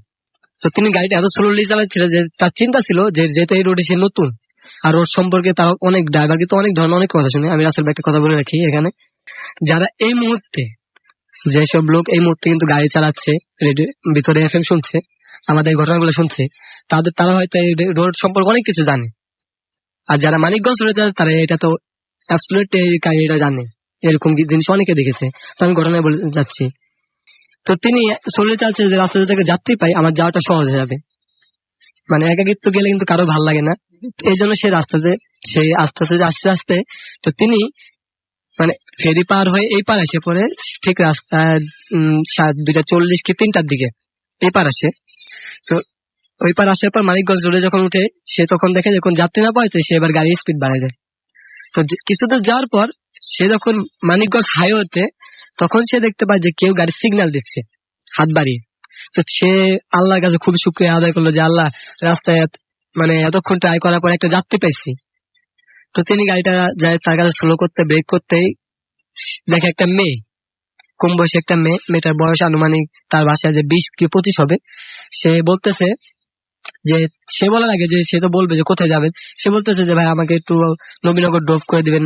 তো সে বলতেছে ঠিক আছে আপনি উঠেন, গাড়িতে ওঠেন। সে তারপর বলতেছে ভাই আমার কিন্তু টাকা নাই কোনো। বলতে কোনো প্রবলেম না, আপনি উঠেন গাড়িতে। তো সে গাড়িতে উঠে পিছের সিটে উঠে বসে সে গাড়ি চালাচ্ছে আর জিজ্ঞেস করছে যে আপনার নাম কি, কোথায় থাকেন। সে কোনো মানে কথার জবাব দিচ্ছে না, তার কথার কোনো রিপ্লাই দিচ্ছে না। সে তখন বিরক্ত হয়ে গেল যে মেয়েটা হয়তো একটু টাইপের। তো সে গাড়িটা চালাচ্ছে আর তার সাথে কোনো কথা বলে না। তো সে কিছু যাওয়ার পরে 10-15 মিনিট গাড়ি চালানোর পরে তার কাছে মনে হচ্ছে যে অকারণে একটা মানুষ অকারণ তো ভয় পাবে, মানে কিভাবে ভয় পাবে সে অকারণে কোনো একটা ভয় পাচ্ছে, কেমন তার মনে ভিতরে অস্থির লাগছে, ভয় পাচ্ছে। সে এবার গান ছেড়ে দিল। তারপর সে চিন্তা করলো, একটু পরে তার আসলে একটা কথা বলি, তার নাকে নাকি কোনো একটা গন্ধ আসছিল, পচা কোনো একটা গন্ধ। সে দেখলো যে, সে চিন্তা করলো এতক্ষণ ধরে গাড়ি চালাচ্ছি, মেয়ের কোনো কথাবার্তা নেই। তো সে আবার গাড়ি চালাচ্ছে আর বলতেছে কি ব্যাপার, কোনো কথা বলতেছেন না। সে কোনো উত্তর দেয়। তখন সে গ্লাসের দিকে তাকায়, আয়নার দিকে, যে সে মেয়েটা আছে কিনা। তো যেহেতু পিছের সিট পুরোটা দেখা যাবে, তো দেখা যায় মেয়েটার কোনো অস্তিত্ব নেই ভিতরে, মানে মেয়েটা নেই। তো অনেক চেষ্টা করার পর যখন না দেখে, তখন সে গাড়িটা স্লো করে পিছের দিকে তাকায়, দেখে না মেয়েটা আছে। এবার সে আবার গাড়িটা চালায়, চালাতে চালাতে আবার কিছুক্ষণ পরে সে আবার গ্লাসের দিকে তাকায় যে মেয়েটা এবার আছে কিনা। এবার গ্লাসে কোনো তার মানে তার ছবি দেখা যাচ্ছে না। এবার সে গাড়িটা স্লো আবার পিছিয়ে তাকায়। তো এরকম 2-3 বার করার পরে আসল ভাই সে যখন গাড়িটা আবার চালাচ্ছে, এবার গন্ধটা আস্তে আস্তে বাড়তে থাকে। গন্ধটা বাঁচতে বাড়তে সে বিরক্ত হয়ে যায়। এবার চিন্তা করে যে মেয়েটা কোনো গন্ধ পাচ্ছে না, মেয়েটা তো কোনো জবাব দিতে দেয় না যে এত গন্ধ আসতেছে, সে তো হয়তো কমপ্লেন করবে যে ভাই এত গন্ধ কেন। তো সে পিছের দিকে তাকায়, গাড়িটা ব্রেক করে যখন পিছের দিকে তাকায় তখন থেকে এবার সত্যিই কোনো মেয়ে নেই গাড়ির ভিতরে। তো এটা দেখার পরে রাসেল ভাই সে এতটা ভয় পেয়ে যায় যে গাড়িটা সে ব্রেক করে দৌড় দিতে বাধ্য হয়। রাস্তার এক সাইডে ব্রেক করে গাড়িটা থেকে বের হয়ে দৌড় দেয়। আচ্ছা, দৌড় দিয়ে সে দূরে কোন এক দোকান দেখতে পায় যে আলো জ্বলতেছে, সেখানে দৌড় দিয়ে যায়, মানে হুড়মুড় করে যায় পড়ে যে ভাই ভাই আমাকে বাঁচান, ভাই আমাকে বাঁচান, এরকম আর কি। তো সে বলতেছে কি হয়েছে। তো সে বলতেছে যে ভাই কয় কি হয়েছে, কয় ও রাসেল ভাই এখানে আমি একটা কথা বলতে ভুলে গেছি। সে যখন গাড়ি থেকে নামে, তো নামার পরে সে কিন্তু প্রথম ডোরটা খুলতেছিল না। রাসেল ভাই এখানে আমি একটা কথা বলতে গেছি, সরি আমি লিসেনারদের কাছে সরি বলতেছি, আপনাকে বলছিলাম তাড়াহুড়া বলতে ভুলে গেছি। তো ঘটনাটা সে গাড়ি যখন মেয়েটাকে না দেখে তখন সে গাড়ির স্পিডটা বাড়ায় দেয়। তো কিছু দূর গাড়ি চালানোর পরে ড্রাইভ করার পরে দেখে যে গাড়ির সামনে আর কি কেউ আবার সিগন্যাল দিতেছে। তো আবার সিগন্যাল দেওয়ার পরে এবার সে গাড়িটা সামনে যে দেখে যে সেই মেয়েটা আবার সিগন্যাল দিতে গাড়িতে, যে মেয়েটা গাড়িতে ছিল না। তো সে এবার গাড়ি আরো স্পিড বাড়ায় দেয়, সে গাড়ি আর কোনো থামানোর চিন্তা করে না। গাড়িটা বাড়াই দিলে কিছু দূর যাওয়ার পরে সে এবার দেখে যে গন্ধটা এবার গাড়িতে আসতেছে, মেয়েটা তো সে উঠায় নেয় গাড়িতে। এবার তখন সে দেখে যে ফিল করে যে মেয়েটা এবার গাড়িতে এবার সে তো গাড়ি ব্রেক করতে চায়, বাট গাড়িটা ব্রেক হচ্ছে না। সে এবার আল্লাহর নামে দোয়া পড়া শুরু করে, তখন গাড়িটা ব্রেক হয়। ব্রেক হলে সে নেমেই এক দূরে এক দোকানে যায়, সেখানে বলতেছে ভাই আমাকে বাঁচান, ভাই আমাকে বাঁচান। তো লোকজন বলছে কি হয়েছে, তো সেই সব ঘটনা খুলে বলে লোকজন বলতেছে ভাই আপনি এক কাজ করেন, আপনি এত রাতে আর এখান থেকে যান না, আপনি দোকানে থাকেন, এখানে থাকেন, সকাল হলে যান। পরে বলতেছে ভাই আমার সাথে এরকম ঘটলো কেন, সে একটা জিজ্ঞেস করছে। বলছে ভাই আপনার সাথে একার সাথে ঘটে নাই, এই মানিকগঞ্জ রোডে এমনও আছে, এরকম অনেকে দেখেছে যারা জানে তারা কখনো রাস্তায় গাড়ি থামায় না, যারা একা গাড়ি চালা আসে তারা কখনো গাড়ি চালায় না, আসে না, আর গাড়ি থামায় না। আর আপনি গাড়িটা থামাইছেন, এটা হচ্ছে আপনার সবচেয়ে বড় ভুল, আর ওকে উঠানোটা। Thank you very much. আমরা পরবর্তী ঘটনায় যাব, তবে তার আগে আপনাদের কিছু ফেসবুকের কমেন্ট আমরা পড়ে ফেলতে চাই। আমরা দেখতে পাচ্ছি যে আমাদের এখানে অনেকে লিখছেন, উত্তম দাস শ্রাবণ আমাদের সাথে লিখেছেন, আমাদের কাছে এখানে আছেন আরাফাত আমাদের সাথে আছেন, এছাড়া আমাদের সাথে আছেন মাহমুদ তারেক, এছাড়া আমার সাথে প্রিন্স উজ্জ্বল আছেন, আমাদের সাথে আছেন মেহেদি হাসান মাসুদ, এছাড়া আমাদের সঙ্গে আছেন দেখতে পাচ্ছি জুয়েল ইফতেখার আমাদের সঙ্গে আছেন, এবং সিলেটে পাহাড়ের উপরে তারা কয়েকজন মিলে বন্ধুরা মিলে শুনছেন এবং সেই ছবি তারা করেছেন আমাদেরকে, আমরা দেখতে পাচ্ছি। থ্যাংক ইউ ভেরি মাচ আমাদের সঙ্গে থাকার জন্য যারা আমাদের সঙ্গে এই মুহূর্তে আছেন। এছাড়াও আমাদের সঙ্গে আছেন দেখতে পাচ্ছি MH আমি নামটা পড়তে পারলাম না, মিথিলা টুম্পা মনি আমাদের সঙ্গে আছেন, এবং আরিফুর রহমান জিতু আমাদের সঙ্গে আছেন, এছাড়াও তিতুমির রহমান আমাদের সঙ্গে আছেন, আমাদের সঙ্গে রয়েছেন দেখতে পাচ্ছি ইসরাত জাহান ফারিয়া, আয়নার গল্পটা তার কাছে ভালো লাগলো, মাসুমা আহমেদ আমাদের সঙ্গে আছেন, শফিকুল ইসলাম, এছাড়াও রাফিন আহমেদ খসরু আমাদের সঙ্গে আছেন, মালাই সরকার আমাদের সঙ্গে আছেন, আমাদের সঙ্গে রয়েছেন দীপ ইভান্স কস্তা, এবং তিনি এবং একটা ইউএসএ থেকে সরাসরি আমাদেরকে শুনছেন। থ্যাংক ইউ ভেরি মাচ আমাদের সঙ্গে থাকার জন্য। যারা দেশের বাইরে রয়েছেন এবং দেশের ভেতরেও যারা চান যে আমরা আপনাদের কল দিই এবং সরাসরি আপনাদের সাথে কথা বলি, এবং আপনারা লিসনারদের সাথে ফোনে আপনাদের ঘটনা শেয়ার করতে পারেন, পৃথিবীর যেই প্রান্তে থাকুন না কেন আমরা কল করতে পারবো আপনাকে, এবং আপনারা যেটা করতে হবে আপনাদের সেই জন্য আপনাদের নাম্বারটা, ফোন নাম্বারটা জানাতে হবে, এবং আপনি যে আগ্রহী কথা বলতে আপনার ঘটনাটা অবশ্যই পাঠাতে হবে, ঘটনা সিলেক্টেড হলে তারপরে সবকিছু ঘটনা পাঠাবেন, এবং আপনি যদি কথা বলতে আগ্রহী হন তাহলে অবশ্যই আমাদের একটু জানাবেন। দেশের বাইরের জন্য যারা আছেন, দেশের বাইরে তাদের কথা বলছি, স্পেশালি আমরা তাদেরকে ফোন দেবো যারা দেশের বাইরে আছেন তাদেরকে। থ্যাংক ইউ ভেরি মাচ আমাদের সঙ্গে থাকার জন্য, এবং আমরা পরবর্তী ঘটনায় যাচ্ছি। আমাদের পরবর্তী ঘটনাটি রিসেন্টলি ঘটে গেছে হাফেজ মাইনুদ্দিন সাহেবের সাথে। গত সপ্তাহে উনি আসেননি এই কারণে তিনি একটা ঝামেলায় পড়েছিলেন। কি ঝামেলায় পড়েছিলেন সেটা আজকে আমরা শুনবো, চলুন শুনে আসি তার মুখেই। আসসালামু আলাইকুম, শুনি আমরা।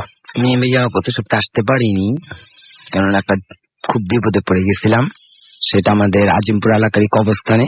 তো আজিমপুর কবরস্থান এলাকার আশপাশ এলাকায় সে এক বাড়িতে গত 2015 সালে একটা মেয়েকে জিনে ধরেছিল, সেটা আমি তদবির করেছিলাম। তো আলহামদুলিল্লাহ এতদিন খুব ভালো ছিল, কিন্তু হঠাৎ করে 2017 26 তারিখ বুধবার রাত্রিতে তার একটি সমস্যা দেখা দেয় পুনরায়।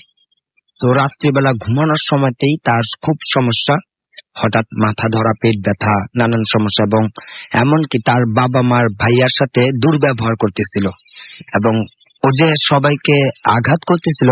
তো ওর ভাইয়া ওর বাবাও তার শক্তিতে পারতেছে না, এত শক্তি তার গায়ে চলে আসছে।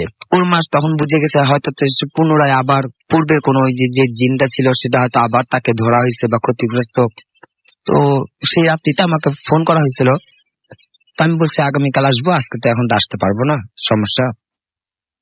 তো ওনারা সকাল পর্যন্ত অপেক্ষা করছে। সকালবেলা যখন তার শারীরিক খুব সমস্যা হয়ে যায়, তখন তারা ডাক্তার কাছ থেকে নিয়ে যায়, ডাক্তারখানা থেকে তাকে ঘুমের ওষুধ দেওয়া হয়। তো তাকে ঘুমের ওষুধ খাওয়ানোর পর সে ঘুমাইতে পারেনি, তার খুব প্রচন্ড সমস্যা হচ্ছিল। পরবর্তীতে সে মেয়ে দুপুরের দিকে নিজেই গলায় ফাঁস দেওয়ার জন্য নির্জন কক্ষে গিয়ে সিলিং ফ্যানের মধ্যে যখন ওড়নাটা সে পেঁচিয়ে নেয় এবং সে ফাঁস দেবে, তখন ওদের বাড়ির 7 তলা বেলকনির সামনে যে একটা দরজা আছে, সেই দরজা দিয়ে আজিমপুর কবরস্থানটা দেখা যায়।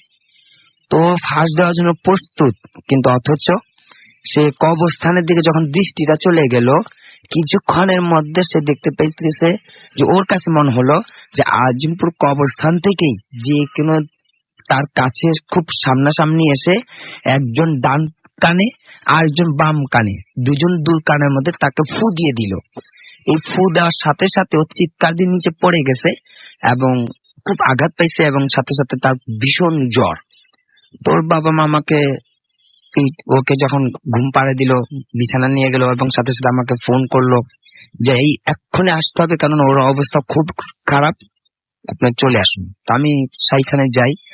যাওয়ার পর যেখানে গেছি তার বাসায় যখন যাওয়া হয়, দেখি গিয়ে ওর 2টা পা, কবজিটা শুধু বিছানায়, আর বাকি পুরো শরীরটা ভাসমান অবস্থায় শুধু আঁচড় খাইতেছে, বারবার আঁচড় মারতেছে, একবার নয় 3-4 বার এরকম পুরো শরীরটাকে শূন্য উপরে ভাসিয়ে নেয়, আবার নিচে ফেলে দেয়।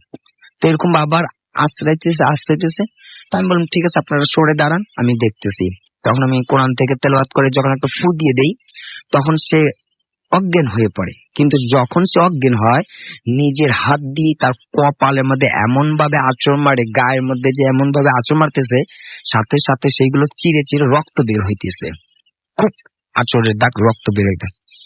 এরপর আমি আবার কোরআন 1 গ্লাস পানি নিলাম, পানির মধ্যে কোরআন থেকে আয়াত তেলাওয়াত করে ঘরটার মধ্যে ছিটিয়ে দিলাম। ওই মুহূর্তে সে একটু থামছে, কিন্তু ওর ভাই কাছে ছিল। হঠাৎ করে তার ওর ভাইয়ের গলার মধ্যে খুব চাপ দিয়ে ধরছে, দিয়ে এক কথাই বলতেছে আমি তো ওর কাছ থেকে যাব না, আমি ওর খানেই থাকবো, আমাকে কেউ তাড়াতে পারবি না, তুই কেন আসলি? তখন আমি তাদেরকে বলি ঠিক আছে আপনারা ঘরের থেকে যারা আছেন চলে যান, যাওয়ার সময় দরজাটা বন্ধ করুন এবং বাতিটা নিভিয়ে দেন, আমি বাকিগুলো দেখতেছি। তো ওরা সবাই বের হয়ে গেল, ওর ভাই আর ওর ছোট বোন যে ক্ষতিগ্রস্ত তারা রয়ে গেল। তো ঘরের বাতিটা বন্ধ করে যখন দরজা বন্ধ করে আমি আমার তদবির করলাম, দুজন শান্ত হলো কিছুক্ষণ। খুব শান্ত হওয়ার পরে আমি পুনরায় তাদেরকে তদবির করে তার বাবা মাকে বললাম ঠিক আছে আমি এক সময় আবার আসবো, এসে আমি ঘরটা আপনাদের বন্ধ করে দিয়ে যাবো নি, আর ওদের কাছে কিছু রাখার জন্য দিয়ে যাবো নি দোয়া। যখন আমি বাসার থেকে বের হয়ে কিছু দূর আগালাম, তো ও নাকি ওর যে মেয়েটাকে জিন ক্ষতিগ্রস্ত, ও নাকি ওর মাকে বলতেছে দেখ এক্ষণে আমাকে মাছ খাওয়াতে হবে, আমাকে মুরগি খাওয়াতে হবে, যদি এক্ষণে মাছ এবং মুরগি আমাকে খাওয়াতে দিস তাহলে আমি আর আসবো না, আমি চলে যাব। তোর মা সাথে সাথে আমাকে আবার ফোন করলো যে আপনি এখন আসেন, কেননা ও তো হাজির আছে, ওর শরীরেই কেন এলোমেলো কথা বলতেছে আর বলতেছে মাছ খাবে মুরগি খাবে, তা আপনার কাছাকাছি থাকলে ভালো হয়। তা আমি সেখানে আবার পুনরায় যাই, যে যখন বসার পরে আমি জিজ্ঞেস করলাম কি তুমি বলতেছিলে? তো বলতেছে আমি মাছ খাবো, আমাকে যদি এক্ষণে মাছ এনে দেয় আমি মাছ খেয়ে চলে যাব এবং মুরগিও খাওয়াতে হবে। তখন বললাম না এগুলো খাওয়ানো যাবে না, তুমি নিজ থেকেই ওকে তুমি কোনো ক্ষতিও করবা না, আমিও তোমাকে কোনোভাবে কোনো কষ্ট দেব না, আমি তোমাকে কোনো কষ্ট ভাবে না দিয়ে আমি তোমাকে বলতেছি আপোষের মাধ্যমে তুমি চলে যাও। পরবর্তীতে সে যাবেই না, যাবে না, তো অবশেষে আমার হাতের মধ্যে খুব কামড় মারে, এই হাতের মধ্যে আঘাত করা হয়। পরে সেটা আমি তদবির মাধ্যমে সেটাকে ছাড়িয়ে দিয়ে আসি। মাছও দেওয়া হয়নি, মুরগি আমি সেটাকে নিষেধ করে দিয়ে আসছি। বলছি যে আবার এখন কেমন আছেন উনি? এমনি আমি শুনতে পাচ্ছি এখন ভালো আছে, শুধু গায়ের রংটা নাকি একটু ফর্সা থেকে কালো, কালো থেকে ফর্সা হয়ে আসে। ওকে, থ্যাংক ইউ ভেরি মাচ আপনার ঘটনার জন্য। আমরা পরবর্তী ঘটনাকে আমাদেরকে ইমেল পড়তে চাই। আমরা এখন ইমেলটা যেভাবে লিখেছেন আমি সেভাবেই পড়ছি। হ্যালো ভাইয়া, আশা করি ভালো আছেন। আমার নাম আফরিন সুলতানা পায়েল। এরপরে তিনি মোবাইল নাম্বার দিয়েছেন। আমরা একটু আগে মানিকগঞ্জের ঘটনা শুনছিলাম, এটা মানিকগঞ্জ শিবালয় থানার উথলি থেকে। আচ্ছা, এটা তো আমরা পড়েছি, এই ঘটনাটি না, এর পরের ঘটনাটি, সরি। আচ্ছা, তিনি লিখছেন, প্রিয় রাসেল ভাই, সালাম নেবেন। আপনি সবসময় ভালোর দলে, জানতে চাইলাম আমরা কেমন আছেন। আমি আমার সামাজিক প্রতিষ্ঠা এবং কর্মের অবস্থানগত কারণে নাম পরিচয় প্রকাশে অনিচ্ছুক। আমি অনেক সাহস সঞ্চয় করে আজকে লিখতে বসেছি। আমি বরাবর একটু ডান পিটে গোছের, তাই জাদুটোনা বান মারাতে বিশ্বাস করতাম না। কিন্তু গত 1 দশকের বেশি হলো আমার ব্যক্তিগত জীবনে কারণে আমার মনে অনেক প্রশ্ন বহুদিন ধরে ঘুরছে। ভূত এফএম প্রোগ্রামে যারা আসেন এই সব নিয়ে চর্চা করেন, আমার প্রশ্ন তাদের কাছে থাকবে, কেন আমার সাথে এত বছর ধরে এমন হচ্ছে এবং এই ক্ষেত্রে আমার আসলে কি করা উচিত। তারা যদি আমাকে উত্তর দিতে পারেন খুবই উপকার হয়। এই ক্ষেত্রে আমার জীবনে আমার নিজের ব্যাপারে কিছুটা বলে নেই যতটা সংক্ষেপে সম্ভব। আমার জন্ম 23 ফেব্রুয়ারি 1981 সালে। আমার মায়ের নাম শরীফা আখতারি। 2000 সালে আমার পছন্দে আমার বিয়ে হয়। আমি একটি অকর্মণ্য ছেলের সাথে, যা বুঝতে আমার সময় লেগেছে। অতঃপর 2002 সালের 21 সেপ্টেম্বর আমাদের একটি কন্যা সন্তান হয় এবং যৌতুকের কারণে আমার 2003 সালের 8 মার্চ এই বিয়ের সমাপ্তি ঘটাতে হয়েছে। আমার কন্যাকে তার পিতা কখনোই দেখতে আসেননি বা খোঁজ নেননি কোনোদিন, আজকের দিন পর্যন্ত। যতদূর জানা যায় তিনি অন্যত্র বিবাহ করেছেন। আমি আমার ডিভোর্স আর পড়াশোনা চালিয়ে গিয়েছি এবং মাস্টার্স পর্যন্ত শেষ করেছি। আজ 11 বছর আমি ভালো চাকরি করি, স্বনামধন্য কোম্পানি সমূহে কাজ করে এসেছি। তাই কর্পোরেটে আমাকে খুব বেশি বহু মানুষ চেনে এবং উল্লেখ্য সেই সাথে আমি একটি বেশ বুনিয়াদি বংশের মেয়ে। পরিচয়টা এই জন্যই গোপন রাখতে হচ্ছে। গত 10 বছরে আমার পিতা মাতা আমার জন্য বিভিন্ন ভাবে বিয়ের চেষ্টা করে গেছেন, কিন্তু আশ্চর্যজনক ভাবে প্রতিবারই শেষ মুহূর্তে এসে পাত্র বা পাত্রের পরিবারের কেউ পিছিয়ে যায়। এমনকি একবার এঙ্গেজমেন্ট হয়ে যায়, 1.5 দিনের মাথায় এঙ্গেজমেন্ট ভেঙে দিতে হয়েছে, কারণ পাত্রের বাবা মেয়েকে বসেছিলেন কোনো কারণ ছাড়া। এটি 2008-এর ঘটনা। আমি ছেলেকে জিজ্ঞেস করলাম তার বাবা হঠাৎ কোনো কারণ ছাড়া এমন কেন করলেন। সবই তো আগে জানানো ছিল।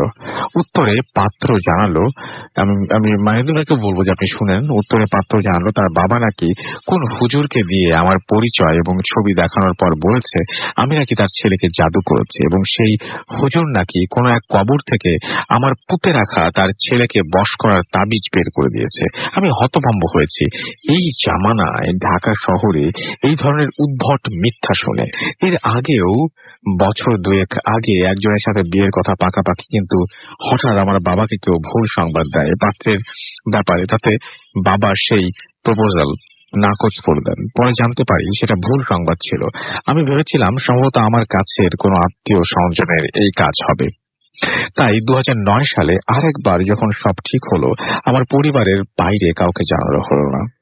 আশ্চর্যের ব্যাপার, এবার পাত্র নিজেই বেঁকে বসলো। কি কারণে জিজ্ঞেস করায় সে জানালো সে প্রস্তুত না, কিন্তু আমার সঙ্গে যোগাযোগ বন্ধ রাখেনি। প্রচন্ড আঘাতে আমি বিষয়টা মাথা থেকে ঝেড়ে ফেলি, কিন্তু মাস 2 পরে আবার যখন সেই পাত্র আমাকে আবার বিয়ের প্রস্তাব দেয়, এবার আমি নিজেই মানা করে দেই। আবার অনেকদিন পর 2015 সালে এবার আমার খালা আমেরিকায়, আমার মা পাত্র খোঁজবার ভার দেন। আমার খালা অনেক খুঁজে 2-3 জন পাত্রের খবর দেন। তার মধ্যে একজনকে আমার কন্যার এবং আমার পরিবারের সকলের পছন্দ হয়। আমার কন্যার বয়স যেহেতু 13, তাই আমার জীবন সঙ্গী যেই হবে, এখন আমার কন্যার মর্জির ব্যাপার রয়েছে। দেখা গেল ভদ্রলোক নিউ ইয়র্কে থাকলেও আমার চেয়ে আমার পরিবারের সাথে তার সম্পর্ক 4 মাসে অনেক ভালো হয়েছে। বিয়ের জিনিসপত্র কেনা শুরু হয়ে গেল, বুকিং পর্যন্ত হয়ে গিয়েছে। পাত্র ওদিকে তার বন্ধু, ভাই, মা এদের ঢাকা আসার ডেট ফিক্স করেছে। সবই ভালো চলছিল। হঠাৎ খবর এলো যে সে আসার 1 সপ্তাহ আগে অস্ট্রেলিয়াতে তার বোন জামাই সাংঘাতিক অসুস্থ। আমাকে জানালো সে যেহেতু সব ঠিকঠাক, তাই এবার বেশি দিন থাকার প্ল্যান বাদ দেবে, কিন্তু কাবিন করে যাবে, কারণ তাকে ঢাকা থেকে অস্ট্রেলিয়া যেতে হবে, মা ভাই সহ। হঠাৎ 2 দিন পরে ভোর 4টায় সে ফোন করে আমার বাবাকে জানালো তার বোনের স্বামী একটু আগে মৃত্যুবরণ করেছে, তাই তাকে ঢাকা আসা বাদ দিতে হচ্ছে। আমি সকালে ঘুম থেকে উঠে খবর জেনে স্তব্ধ হয়ে যাই। কিছুটা মেনেই নেই আমার দুর্ভাগ্য। যদিও তার বন্ধু আমাকে আমেরিকা থেকে ফোন করে যোগাযোগ করে তৎক্ষণাৎ সান্ত্বনা দেয় এবং বর্তমান পরিস্থিতিতে জানায়, কিন্তু বুঝতেই পারছেন এসব আসলে তখন মূল্যহীন। সে আমার সাথে ফ্র্যাঙ্কফুর্টে ট্রানজিটে নেমে ফোন দেয় এবং এর পরের 1 সপ্তাহ সে অস্ট্রেলিয়াতে দাফন সেরে নিউ ইয়র্ক ফেরত যাওয়ার দিন পর্যন্ত পর্যাপ্ত যোগাযোগ রাখে। ফেরত যে 3 মাস 3 পরে 1 সপ্তাহ ছুটির প্ল্যান করে ঢাকায় আসার জন্য। এবার ঘটনা আরো ভয়াবহ। যেহেতু বারবার বিয়ে ভেঙে যাচ্ছিল, তাই আমরা বিয়ের আলোচনা শুধুমাত্র পরিবারের লোকজনের মধ্যে সীমাবদ্ধ রেখেছিলাম, আত্মীয় বা বন্ধু জানতো না। এবার তার ফ্লাইটের ঠিক 2 দিন আগে আমেরিকা থেকে এক মহিলা ফোন করে আমাকে এবং তার একটি সম্পর্কের কথা জানালো। আমি এবার আর ভেঙে না পড়ে সরাসরি তার কাছে জানতে চাইলাম কথা সত্য কিনা, এবং সে স্বীকার করলো খবর সঠিক। কিন্তু তার বিয়ে করে ভবিষ্যৎ চিন্তা সেটা খাঁটি, তাতে নাকি কোনো খুঁত নেই। তার বিয়ে করে ভবিষ্যৎ চিন্তা সেটা নাকি খাঁটি, তাতে কোনো খুঁত নেই। আমি বিয়ে ভেঙে দিলাম 2015 সালের অগাস্টে। তারপর আর কোনোদিন চেষ্টা করিনি, ভয়, কারণ আমার ধারণা সম্ভবত আমার কোনো সমস্যা আছে। আরেকটা বিষয় বলে রাখা ভালো যে এই পর্যন্ত 5 বার বিদেশ যাবার চেষ্টা করেছি, কিন্তু শেষ মুহূর্তে কিছু না কিছু ঘটনা বা বাধা আমার চলে আসে, তাই পাকাপাকিভাবে আমি কোথাও মাইগ্রেট করতে পারিনি। 2005 সাল থেকে 2009 সাল পর্যন্ত চেষ্টা করে তারপর বন্ধ করে দিয়েছি। আমার এক পুরান ঢাকার বন্ধু আমার এইসব ঘটনা শুনে আমাকে বলল তার সন্দেহ হচ্ছে কেউ সম্ভবত কিছু একটা করে রেখেছে আমাকে, তাই সব সময় আমার উন্নতির পথে বাধা আসে। আমাকে ইস্তেখারা করতে এবং নামাজের পরে রাতে একটা মোমবাতি পুড়িয়ে শেষ করে তার ছবি পাঠাতে বলল, যে কোনো হুজুরকে নাকি দেখাবে। 2015 সালের অগাস্টের 31 তারিখ আমি নির্দেশ অনুযায়ী এশার নামাজের পর দরুদ পড়ে একটা মোমবাতি জ্বালাই এবং রাত 2:30 তা পুড়ে শেষ হয়। তারপর তার ছবি ফ্রেন্ডকে পাঠাই। অক্টোবরের 1 তারিখের ফজরের নামাজের আজানের পর আমাকে জানানো হয় ইস্তেখারা ঠিক মতো হয়নি, আবার কাল করতে হবে।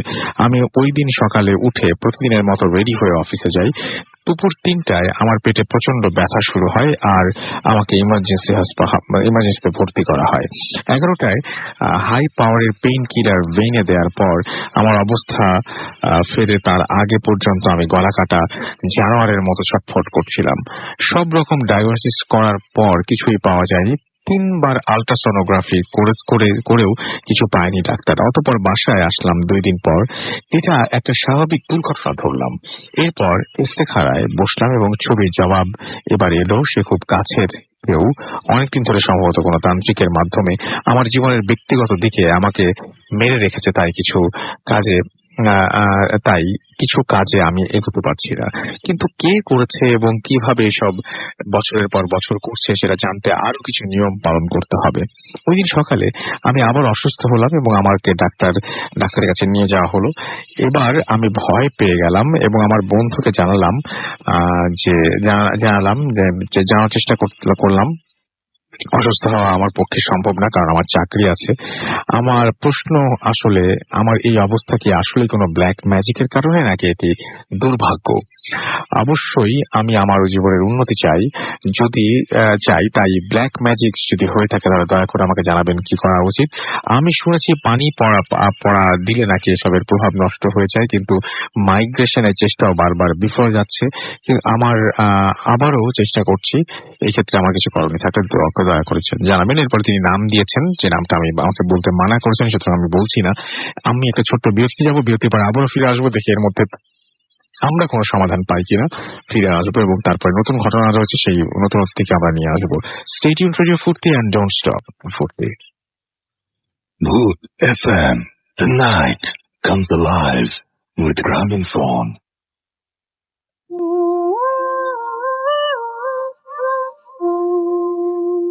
আপনাদের সবাইকে স্বাগত জানাচ্ছি, আমি রাস্তাল। আচ্ছা মাইনুদ্দিন ভাই, আপনি যেন কি বলতে চাচ্ছিলেন একটু আমাকে বলেন। এই যে প্রশ্নটা করা হইতেছে, বাংলাদেশে এরকম বহু লোকই ক্ষতিগ্রস্ত। আমি বলবো সেটা আমার নিজের জন্য আমি দায়ী। আমি যদি ইবাদত বন্দেগী করি, না, আপনি বলছিলেন যে সবাইকে যে ব্ল্যাক ম্যাজিক করা হয়েছে এরকম না, সবাইকে, হ্যাঁ সেটাতে এই ক্ষতিগ্রস্ত সবাই হতেছে। এখন সবাইকে ব্ল্যাক ম্যাজিক করে, সবাইকে তো কালো জাদু করে এইভাবে নষ্ট করে না। এইটার জন্য আমি নিজেই দায়ী। আমি যদি ইবাদত বন্দেগী করি তাহলে অবশ্যই আল্লাহ তাআলা সব দিকে রহমত বরকত দান করবেন। ওকে, থ্যাংক ইউ। আমরা পরবর্তী স্টোরিতে যাব। আপনার নামটা একটু প্লিজ বলবেন, তারপর আপনার ঘটনায় যাব। জি রাসেল ভাই, আপনাকে অনেক থ্যাঙ্কস দিই। আমি Sakib, I am come from Savar city university Maqbul Hossain hall. তো ডিরেক্টলি আমি আমার স্টোরি চলে যাচ্ছি। তো আজকে আমি যে স্টোরিটি শেয়ার করবো আপনাদের সাথে, সেটা হচ্ছে একজন ডক্টরের কাছ থেকে শোনা। তো তিনি বাংলাদেশের নামকরা একটা মেডিকেল কলেজ থেকে তিনি তার পড়াশোনা শেষ করে তিনি মালয়েশিয়াতে অ্যাপ্লাই করেন একটা জবের জন্য। তো তাকে মালয়েশিয়ার একটা প্রাইভেট হসপিটাল থেকে তাকে আমন্ত্রণ জানানো হয় মালয়েশিয়াতে জবের জন্য। তো তারপর তিনি যখন মালয়েশিয়া চলে যান, তো দেখা যাচ্ছে যে তাকে ওই হসপিটাল থেকে একটা কোয়ার্টারে থাকতে দেওয়া হয়। তো আমি কোয়ার্টারটা বর্ণনা দিয়ে রাখি যে কোয়ার্টারটা এরকম ছিল যে একটা সুবিশাল আবাসিক এলাকার মধ্যে মাত্র 3টা ফ্ল্যাটই ছিল। তো ওনাকে ফ্ল্যাটটাতে ওনাকে দেয়া হয় থাকার জন্য। তো উনি ফার্স্ট টাইম যখন উনি ওখানে থাকা শুরু করেন, তো দেখা গেল যে যখন উনি রুমে প্রবেশ করেন, তো উনি রুমের এনভায়রনমেন্টটা এরকম উনি ফিল করতে পারেন যে অনেক দিন হয়তো এই রুমে কেউ থাকে না। তো এইরকম একটা এনভায়রনমেন্ট ছিল। তো তারপরে তিনি সেই রাতে তার সবকিছু উনি মানে গোছানো শেষ করে তারপর উনি সেদিনের মতো রাতে শুয়ে পড়েন। তো এক সপ্তাহ ওনার সব এনভায়রনমেন্টটা নর্মাল ছিল। তো দেন যেটা হয় যে এক রাতে তিনি শুয়েছিলেন মেবি 3টা থেকে 3:30টার মধ্যে। তো তার জানালার মধ্যে মানে ঠক ঠক একটা কেউ জানি জানালার ওপাশ থেকে আওয়াজ করছিল। তো উনি তখন ভাবেন যে আমাকে যদি সিকিউরিটি গার্ড যদি আমাকে ডাকে তাহলে তো উনি অবশ্যই আমার গেটে নক করবে। তো উনি জানালায় কেন নক করতেছে? তো তারপর উনি কিছু না ভেবে জানালাটা যখন উনি ওপেন করেন, তো ওপেন করার পর দেখেন যে জানালার ওপাশটাতে একটা হচ্ছে মানে ধোঁয়াশা টাইপের। তো উনি ভাবলেন যে মালয়েশিয়াতে এই সময় কুয়াশা, শীত, তো উনি ওটা ভাবলেন যে হয়তো বা শেষ রাতে একটু কুয়াশা পড়তেই পারে। তো তারপর উনি যেটা করেন যে জানালা যখন উনি বন্ধ করে দিবেন, তো তাৎক্ষণিক তার একটা চোখে একটা জিনিস ধরা পড়ে। সেটা হচ্ছে যে একটা শ্যাডোটা এরকম ছিল যে একটা মেয়ের অবয়ব যে ক্রস করছে, জানালা এই পাশ থেকে একবার যাচ্ছে আবার ও পাশে একবার যাচ্ছে। তো তারপর উনি ভয় পেয়ে জানালাটা তাড়াতাড়ি বন্ধ করে দেয়। তো তারপরের দিন উনি সকালে ওনার কর্মস্থলে চলে যান। তারপর ওনার কর্ম শেষ করে আবার উনি যখন ব্যাক করে নিয়েতে বাসাতে ব্যাক করে, তো ব্যাক করে উনি যেটা দেখেন যে ওনার মেঝেতে অসংখ্য পায়ের ছাপ ছিল। তো ছাপগুলা এরকমই ছিল যে অনেক লম্বাটে ছিল। তো উনি দেখার ট্রাই করেন যে ছাপ এরকমই ছিল যে গোড়ালি কোন দিকে আর হচ্ছে যে ওনার পায়ের নখ কোন দিকে, উনি এটা ফাইন্ড আউট করতে পারছেন না। তো তারপরে উনি আবার পরিষ্কার করে আবার সেদিনের মতো শুয়ে পড়েন। তারপরের দিনে আরেক দিনে উনিটা আমাকে একটা রাতের ঘটনা বলেন, যেটা হচ্ছে যে উনি রাতে মেবি 12টার একটা দিক হবে, তো হঠাৎ করে ওনার দরজায় নক শুনতে পান। তো তারপর উনি যখন দরজাটা ওপেন করেন, তো দেখতে পারেন যে 60 থেকে 70 বছরের একটি বৃদ্ধা দাঁড়িয়ে আছে।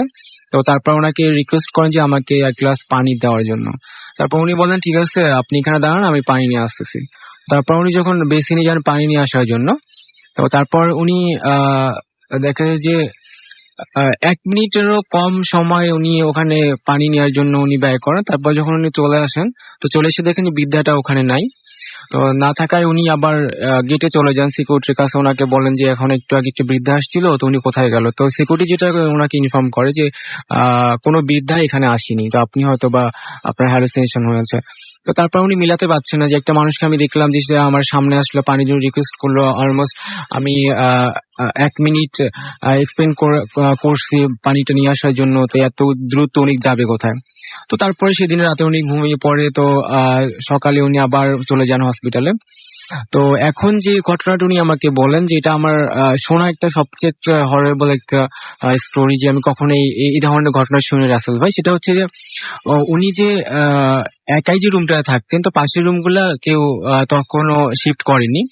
তো একটা নাইটে উনি যেটা ফিল করেন যে আশেপাশে কেউ যেন অনেক কথা বলছে, লাইক যে রুমে 10-12 জন যদি একসাথে কথা বলে যে একটা সাউন্ড হয়, গম গম আওয়াজ, তো সেটা উনি ফিল করতে পারেন। তো তারপর উনি অনেক চেষ্টা করেন যে আসলে রুমে কি আছে, তো উনি না কোনো কিছু না দেখতে পারেন। তারপর উনি ভয়ে রুমে চলে আসেন। তো এট দ্য টাইম আরেকদিন যেটা হয় সেটা হচ্ছে যে উনি রুমেই ছিলেন তো রাতে।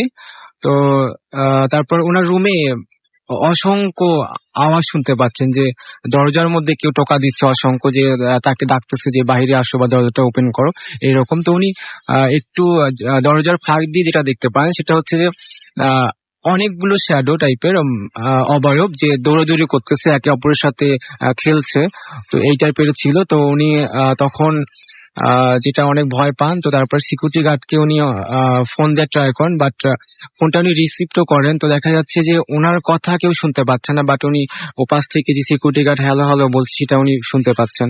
তো তারপর তিনি উপায় না পেয়ে আবার তিনি তার হসপিটালে ফোন দিয়ে ট্রাই করেন। তো ওখানে ফোন চলে যায়, বাট ওখান থেকেও হ্যালো হ্যালো করছে, বাট উনি শুনতে পাচ্ছেন না। তো তারপর উনি যখন ওনার দরজার মধ্যে তীব্র যখন আওয়াজ শুনতে পারেন, তো উনি যখন না নিতে পারেন উনি সেন্সলেস হয়ে যান। তো তারপর সকালে ওনাকে কর্মস্থলে না দেখতে পারে ওনার যে হসপিটাল কর্তৃপক্ষ বারবার ওনাকে ফোন দিচ্ছিল। তো উনি যখন ফোন রিসিভ না করে তখন উনি সিকিউরিটি গার্ডকে ইনফর্ম করে দেখেন উনি কেন ফোন রিসিভ করছে না। তারপর উনি যে এসে দেখেন যে তার দরজাটা ভিতর থেকে লক করা ছিল। তারপর ওনাকে দরজার ভেঙে যখন ভিতরে যায় দেখে সেন্সলেস অবস্থায় পায়। তো তারপর ওনাকে হসপিটালে নিয়ে আসে। তো উনি জ্ঞান আসার পর সব ঘটনা সবাইকে খুলে বলে। তো পরে উনি যখন হসপিটাল কর্তৃপক্ষকে বলে যদি এটার আসল রহস্য আমাকে না বলেন তাহলে আমি জব ছেড়ে দিতে বাধ্য হব, তখন ওনাকে যেটা ওনার একটা কলিগ বলেন যে ওটা হচ্ছে ওনাদের হসপিটালের একটি পরিত্যক্ত মর্গ ছিল। মর্গটা তারা ইউজ করতে ভাববে রাসেল ভাই, যেটা হচ্ছে যে বেওয়ারিশ লাশ আসতো, তো ওগুলা ওরা কি করতো যে ওখানে কঙ্কাল তৈরি করতো, কঙ্কাল তৈরি করতে করে বিভিন্ন দেশে তারা অনেক টাকায় সেল করতো। তো তারপরে দেখা যাচ্ছে যে আবার ওরা বিভিন্ন হসপিটাল থেকে লাশ কালেক্ট করে নিয়ে আসতো, নিয়ে এসে তারা কঙ্কাল বানাইতো। তো এই ছিল আমার ঘটনা। আর সবাইকে অনেক ধন্যবাদ জানিয়ে আমি শেষ করছি। অনেক ধন্যবাদ আপনাকে। তো এই ছিল ঘটনা। আমরা একটু ফেসবুকে যাই এবং আমাদের নূর আমিন আমাদের রেডিও ফুর্তির যে পেজটা রয়েছে সেই পেজে লিখছেন ইয়ারফোন কাছে না থাকায় তিনি শুনতে পাচ্ছেন না।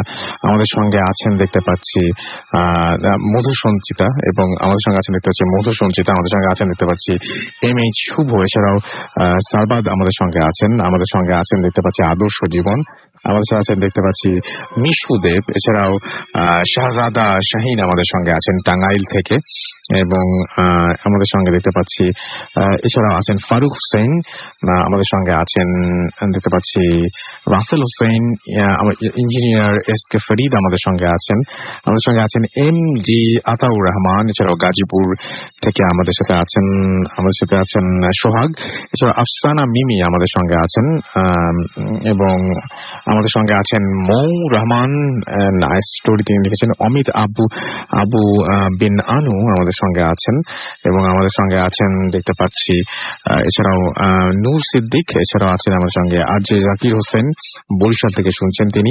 এমডি রেজাউল ইসলাম তিনি আছেন আমাদের সঙ্গে, নাটুয়াপাড়া চর থেকে শুনছেন। এছাড়াও তানভীর মেহরাব খান আমাদের সঙ্গে আছেন, এবং আমাদের সঙ্গে আছেন তিনি বলছেন যে আমার একটা প্রশ্ন আছে, প্রশ্ন হিসেবে আমরা মাঝে মাঝে প্যারানর্মাল কোনো অ্যাক্টিভিটি বা আচ্ছা ভূতের কোনো কিছু পড়লে আচ্ছা আপনার প্রশ্নটা আসলে আমি ঠিক বুঝতে পারিনি, আপনি কি ধরনের প্রশ্ন করেছেন। আমাদের সঙ্গে আছে দেখতে পাচ্ছি এছাড়াও মেহেদি আফজাল, এছাড়াও আমাদের সঙ্গে আছেন দেখতে পাচ্ছি মুরসালিন, এছাড়াও আমাদের সঙ্গে আছেন তাহমিনা আক্তার রূপা। অনেকদিন পর শুনছেন, ওয়েলকাম ব্যাক। তো নতুন দিগন্ত অনেকদিন অনেক আগ্রহ করে SMS করেছেন, লিখেছেন, প্লিজ অবশ্যই পড়বেন, পড়ে ফেললাম। আমাদের সঙ্গে আছেন দেখতে পাচ্ছি এছাড়াও সাইফ ইসলাম, এছাড়াও এবং তিনি ছাদে শুয়ে লাউড স্পিকারে শুনছেন। খান মাহমুদ আমাদের সঙ্গে আছেন, আমাদের সঙ্গে আছেন এম রাকিব উদ্দিন আকাশ, এছাড়াও আমাদের সঙ্গে আছেন দেখতে পাচ্ছি নুসরাত হ্যাপি, উত্তরা থেকে শুনছেন তিনি। আহমেদ ইশতিয়াক আমাদের সঙ্গে আছেন, পুরো ফ্লোরে একা, তিনি ছবি দিয়েছেন আমাদেরকে, যে শুনছেন সেটার ছবি। তারেক আজিজ বাবু তিনি আমাদের সঙ্গে আছেন, এবং আমার গ্রামের বাড়ি ভোলা জেলার দৌলত থানায় আমার নানা বাড়ি। আচ্ছা, এই সব কাহিনী আমি কিছু বলতে চাই। তিনি কোথায় দাদা বাড়ি নানা বাড়ি বলতে তারপরে বলছেন কিছু কাহিনী বলতে চান। আশা করছি যে আপনি বলার সুযোগ পাবেন এবং আমাদেরকে ঘটনা লিখে পাঠিয়ে দেন। আচ্ছা ভাইয়া, ব্ল্যাক ম্যাজিক কি সত্যি হয়? ব্ল্যাক ম্যাজিক, আপনি যদি ইসলাম বিশ্বাস করেন তাহলে ইসলামে আমরা যতদূর জানি যে ব্ল্যাক ম্যাজিকের কথা উল্লেখ আছে, নাই নাকি আছে? নাই। আচ্ছা, তবে নাই, এখন এটাই জানি না। তবে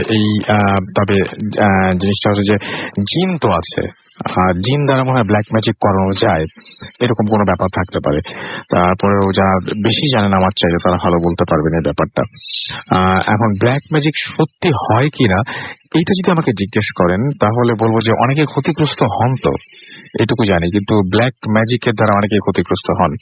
তো যাই হোক, আমরা একটা ছোট বিরতি যাই, বিরতির পরে আবারও ফিরে আসবো। সেই পর্যন্ত আশা করছি আমাদের সঙ্গেই থাকবেন, এন্ড আমাদের আরো একজন অতিথি আছেন, তার ঘটনা শুনবো আমরা।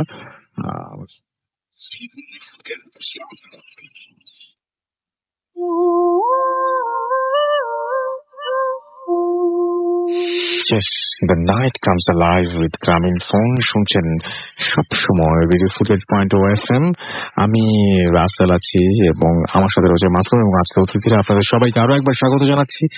এবং আমি দেখতে পাচ্ছি যে আমাদের ফুর্তির যে আমাদের যে ভূতফামের যে পেজটা রয়েছে সেখানে দেখতে পাচ্ছি অনেকেই লিখছেন। শান্ত রয় লিখেছেন ওই স্টোরিগুলো অনেক ভালো ছিল। নিলয় মৃধা আমাদের লিখেছেন, I am biggest fan of Bhoot FM. Rakibul Hasan Murad app দিয়ে শুনছেন, ছবি আপ করেছেন। নাজিব হাসান নাহিদ তারা শুনছেন এবং ছবি আপ করেছেন। আমাদের সঙ্গে দেখতে পাচ্ছি ইটস জুবায়ের লিখেছেন, love you both of them. আমাদেরকে এসবি তারেক লিখেছেন, আমি আছি রাসেল ভাই ফ্রম সিলেট। সাফওয়ান সামি আমাদের সঙ্গে আছেন। তামান্না ইসলাম মৌ আমাদের সঙ্গে আছেন। আমাদের সঙ্গে আছেন দেখতে পাচ্ছি লিটন আহমেদ, এছাড়াও সাফওয়ান কামরুল হাসান রিপন আমাদের সঙ্গে আছেন। আমাদের সঙ্গে রয়েছেন স্বাক্ষর আলম, নাটোর থেকে শুনছেন তিনি।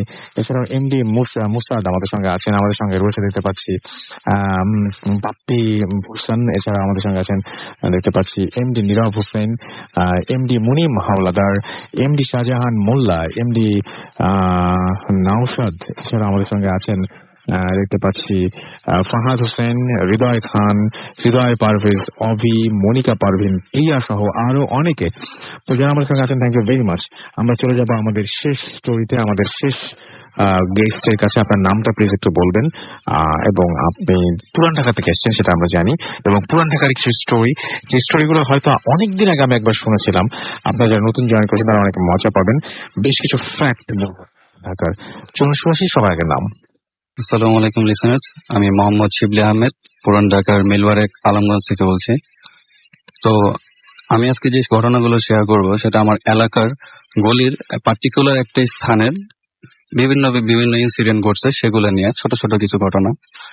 যেমন প্রথম ঘটনাটা বলি, তো আমার এক এলাকার বড় ভাইয়ের সাথে ঘটা, নিজাম ভাই। তো উনি একদিন তার ফ্যামিলির সাথে ঝগড়া হয় এবং তিনি প্রায় সময় গলিতে হাঁটাহাঁটি করতেন রাত্রেবেলা, সেটা তার অভ্যাস ছিল। তো ঝগড়া হওয়ার ফলে তিনি আর বাসায় যায় না। তো রাত্রেবেলা গলিতে হাঁটাহাঁটি করে। তো তার সাথে কিছু কুকুর ছিল, সেগুলো সে পালতো। তো সেই কুকুরগুলো নিয়ে সে রাত্রে হাঁটাহাঁটি করতো। তো হঠাৎ হাঁটতে হাঁটতে এক পর্যায়ে কুকুরগুলো কেমন যেন আওয়াজ করতেছে এবং তার নখগুলো দিয়ে মাটিতে মানে খামচি দিতেছে। তিনি এই জিনিসটা দেখে খুব অবাক হয় যে হঠাৎ করে এমন কেন করতেছে। তো কুকুরগুলো কোনোভাবেই আগাইতেছে না, জাস্ট এক জায়গায় স্টিল থেকে খামচি দিতেছে। তো তিনি ঘটনা দেখার পরও কোনো কিছু বুঝে ওঠার আগেই তিনি আরো 2টা স্টেপ নেয়, একটু আগে যায়। তো আগে গিয়ে আরেকটা কথা বলে রাখা ভালো যে সামনে একটা এলাকা ভিত্তিক একটা ডাস্টবিন ছিল, ডাস্টবিনের সাথে একটা কল। সেটা আমাদের এলাকা যারা আছে তারা অনেকেই খুব ভালো করে চিনবে। তো সেখানে তার নজর পড়ে। তো সেখানে সে দেখে যে একটা অবয়বের মতো তার শরীরে মাথা থেকে পা পর্যন্ত লোমশ এবং যে মাছের আঁশ যুক্ত এরকম টাইপের একটা মাছের আঁশ, যে একজন হিউম্যান বডির ভিতরে যে মানে আঁশগুলো যদি দিয়ে দেওয়া হয় যেমন বিভৎস দেখাবে, তো সেই রকম একটা অবয়ব তার সামনে। সে কোনো কিছু বুঝে উঠতে পারলো না যে এটা কি দেখতেছে এবং কি হইতেছে।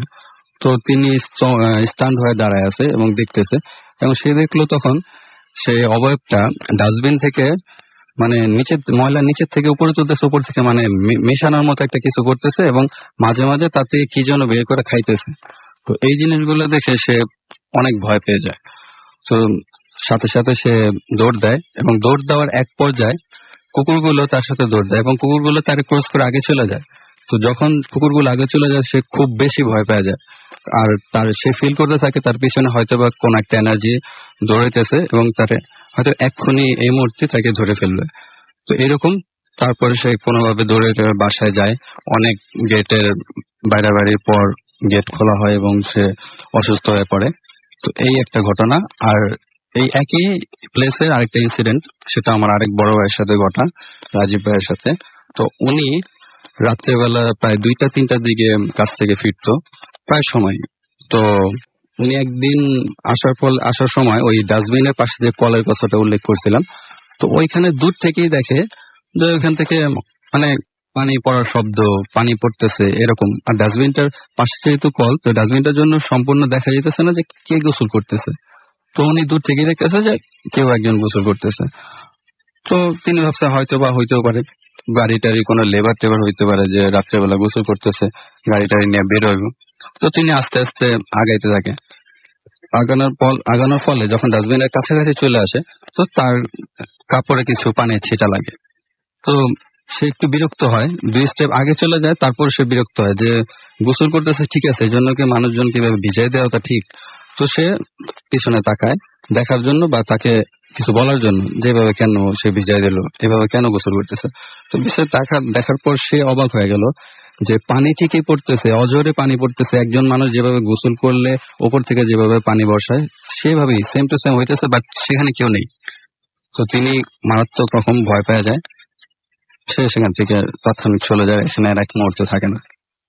আর আরেকটা লাস্ট যে ইনসিডেন্টটা, সেটা হইতেছে ওই প্লেসটা থেকে একটু সামনে মাটিয়া পুল বলি, যেখানে আমার এলাকাবাসী অনেকে চিনবে। তো এখানে আমরা যে পুরান ঢাকার মাটির পাত্রগুলা যে থাকে আমরা খোড়া বলি, তো খোড়া তৈরি করা হয় এবং ওইখানে স্টক করা হয়। আর এর অপোজিট সাইডে একটা হোটেল ছিল, ভাতের হোটেল। তো ওইখানে ওই সময় বিশ্বকাপ খেলা চলছিল। তো বিরতির সময় বড় ভাইয়ারা সবাই মিলে আর কি নদীর পাড়ের দিকে ঘুরতে যাবে এরকম একটা প্ল্যান করছে। চল বিরতি যখন হয়েছে আমরা একটু ঘুরে আসি।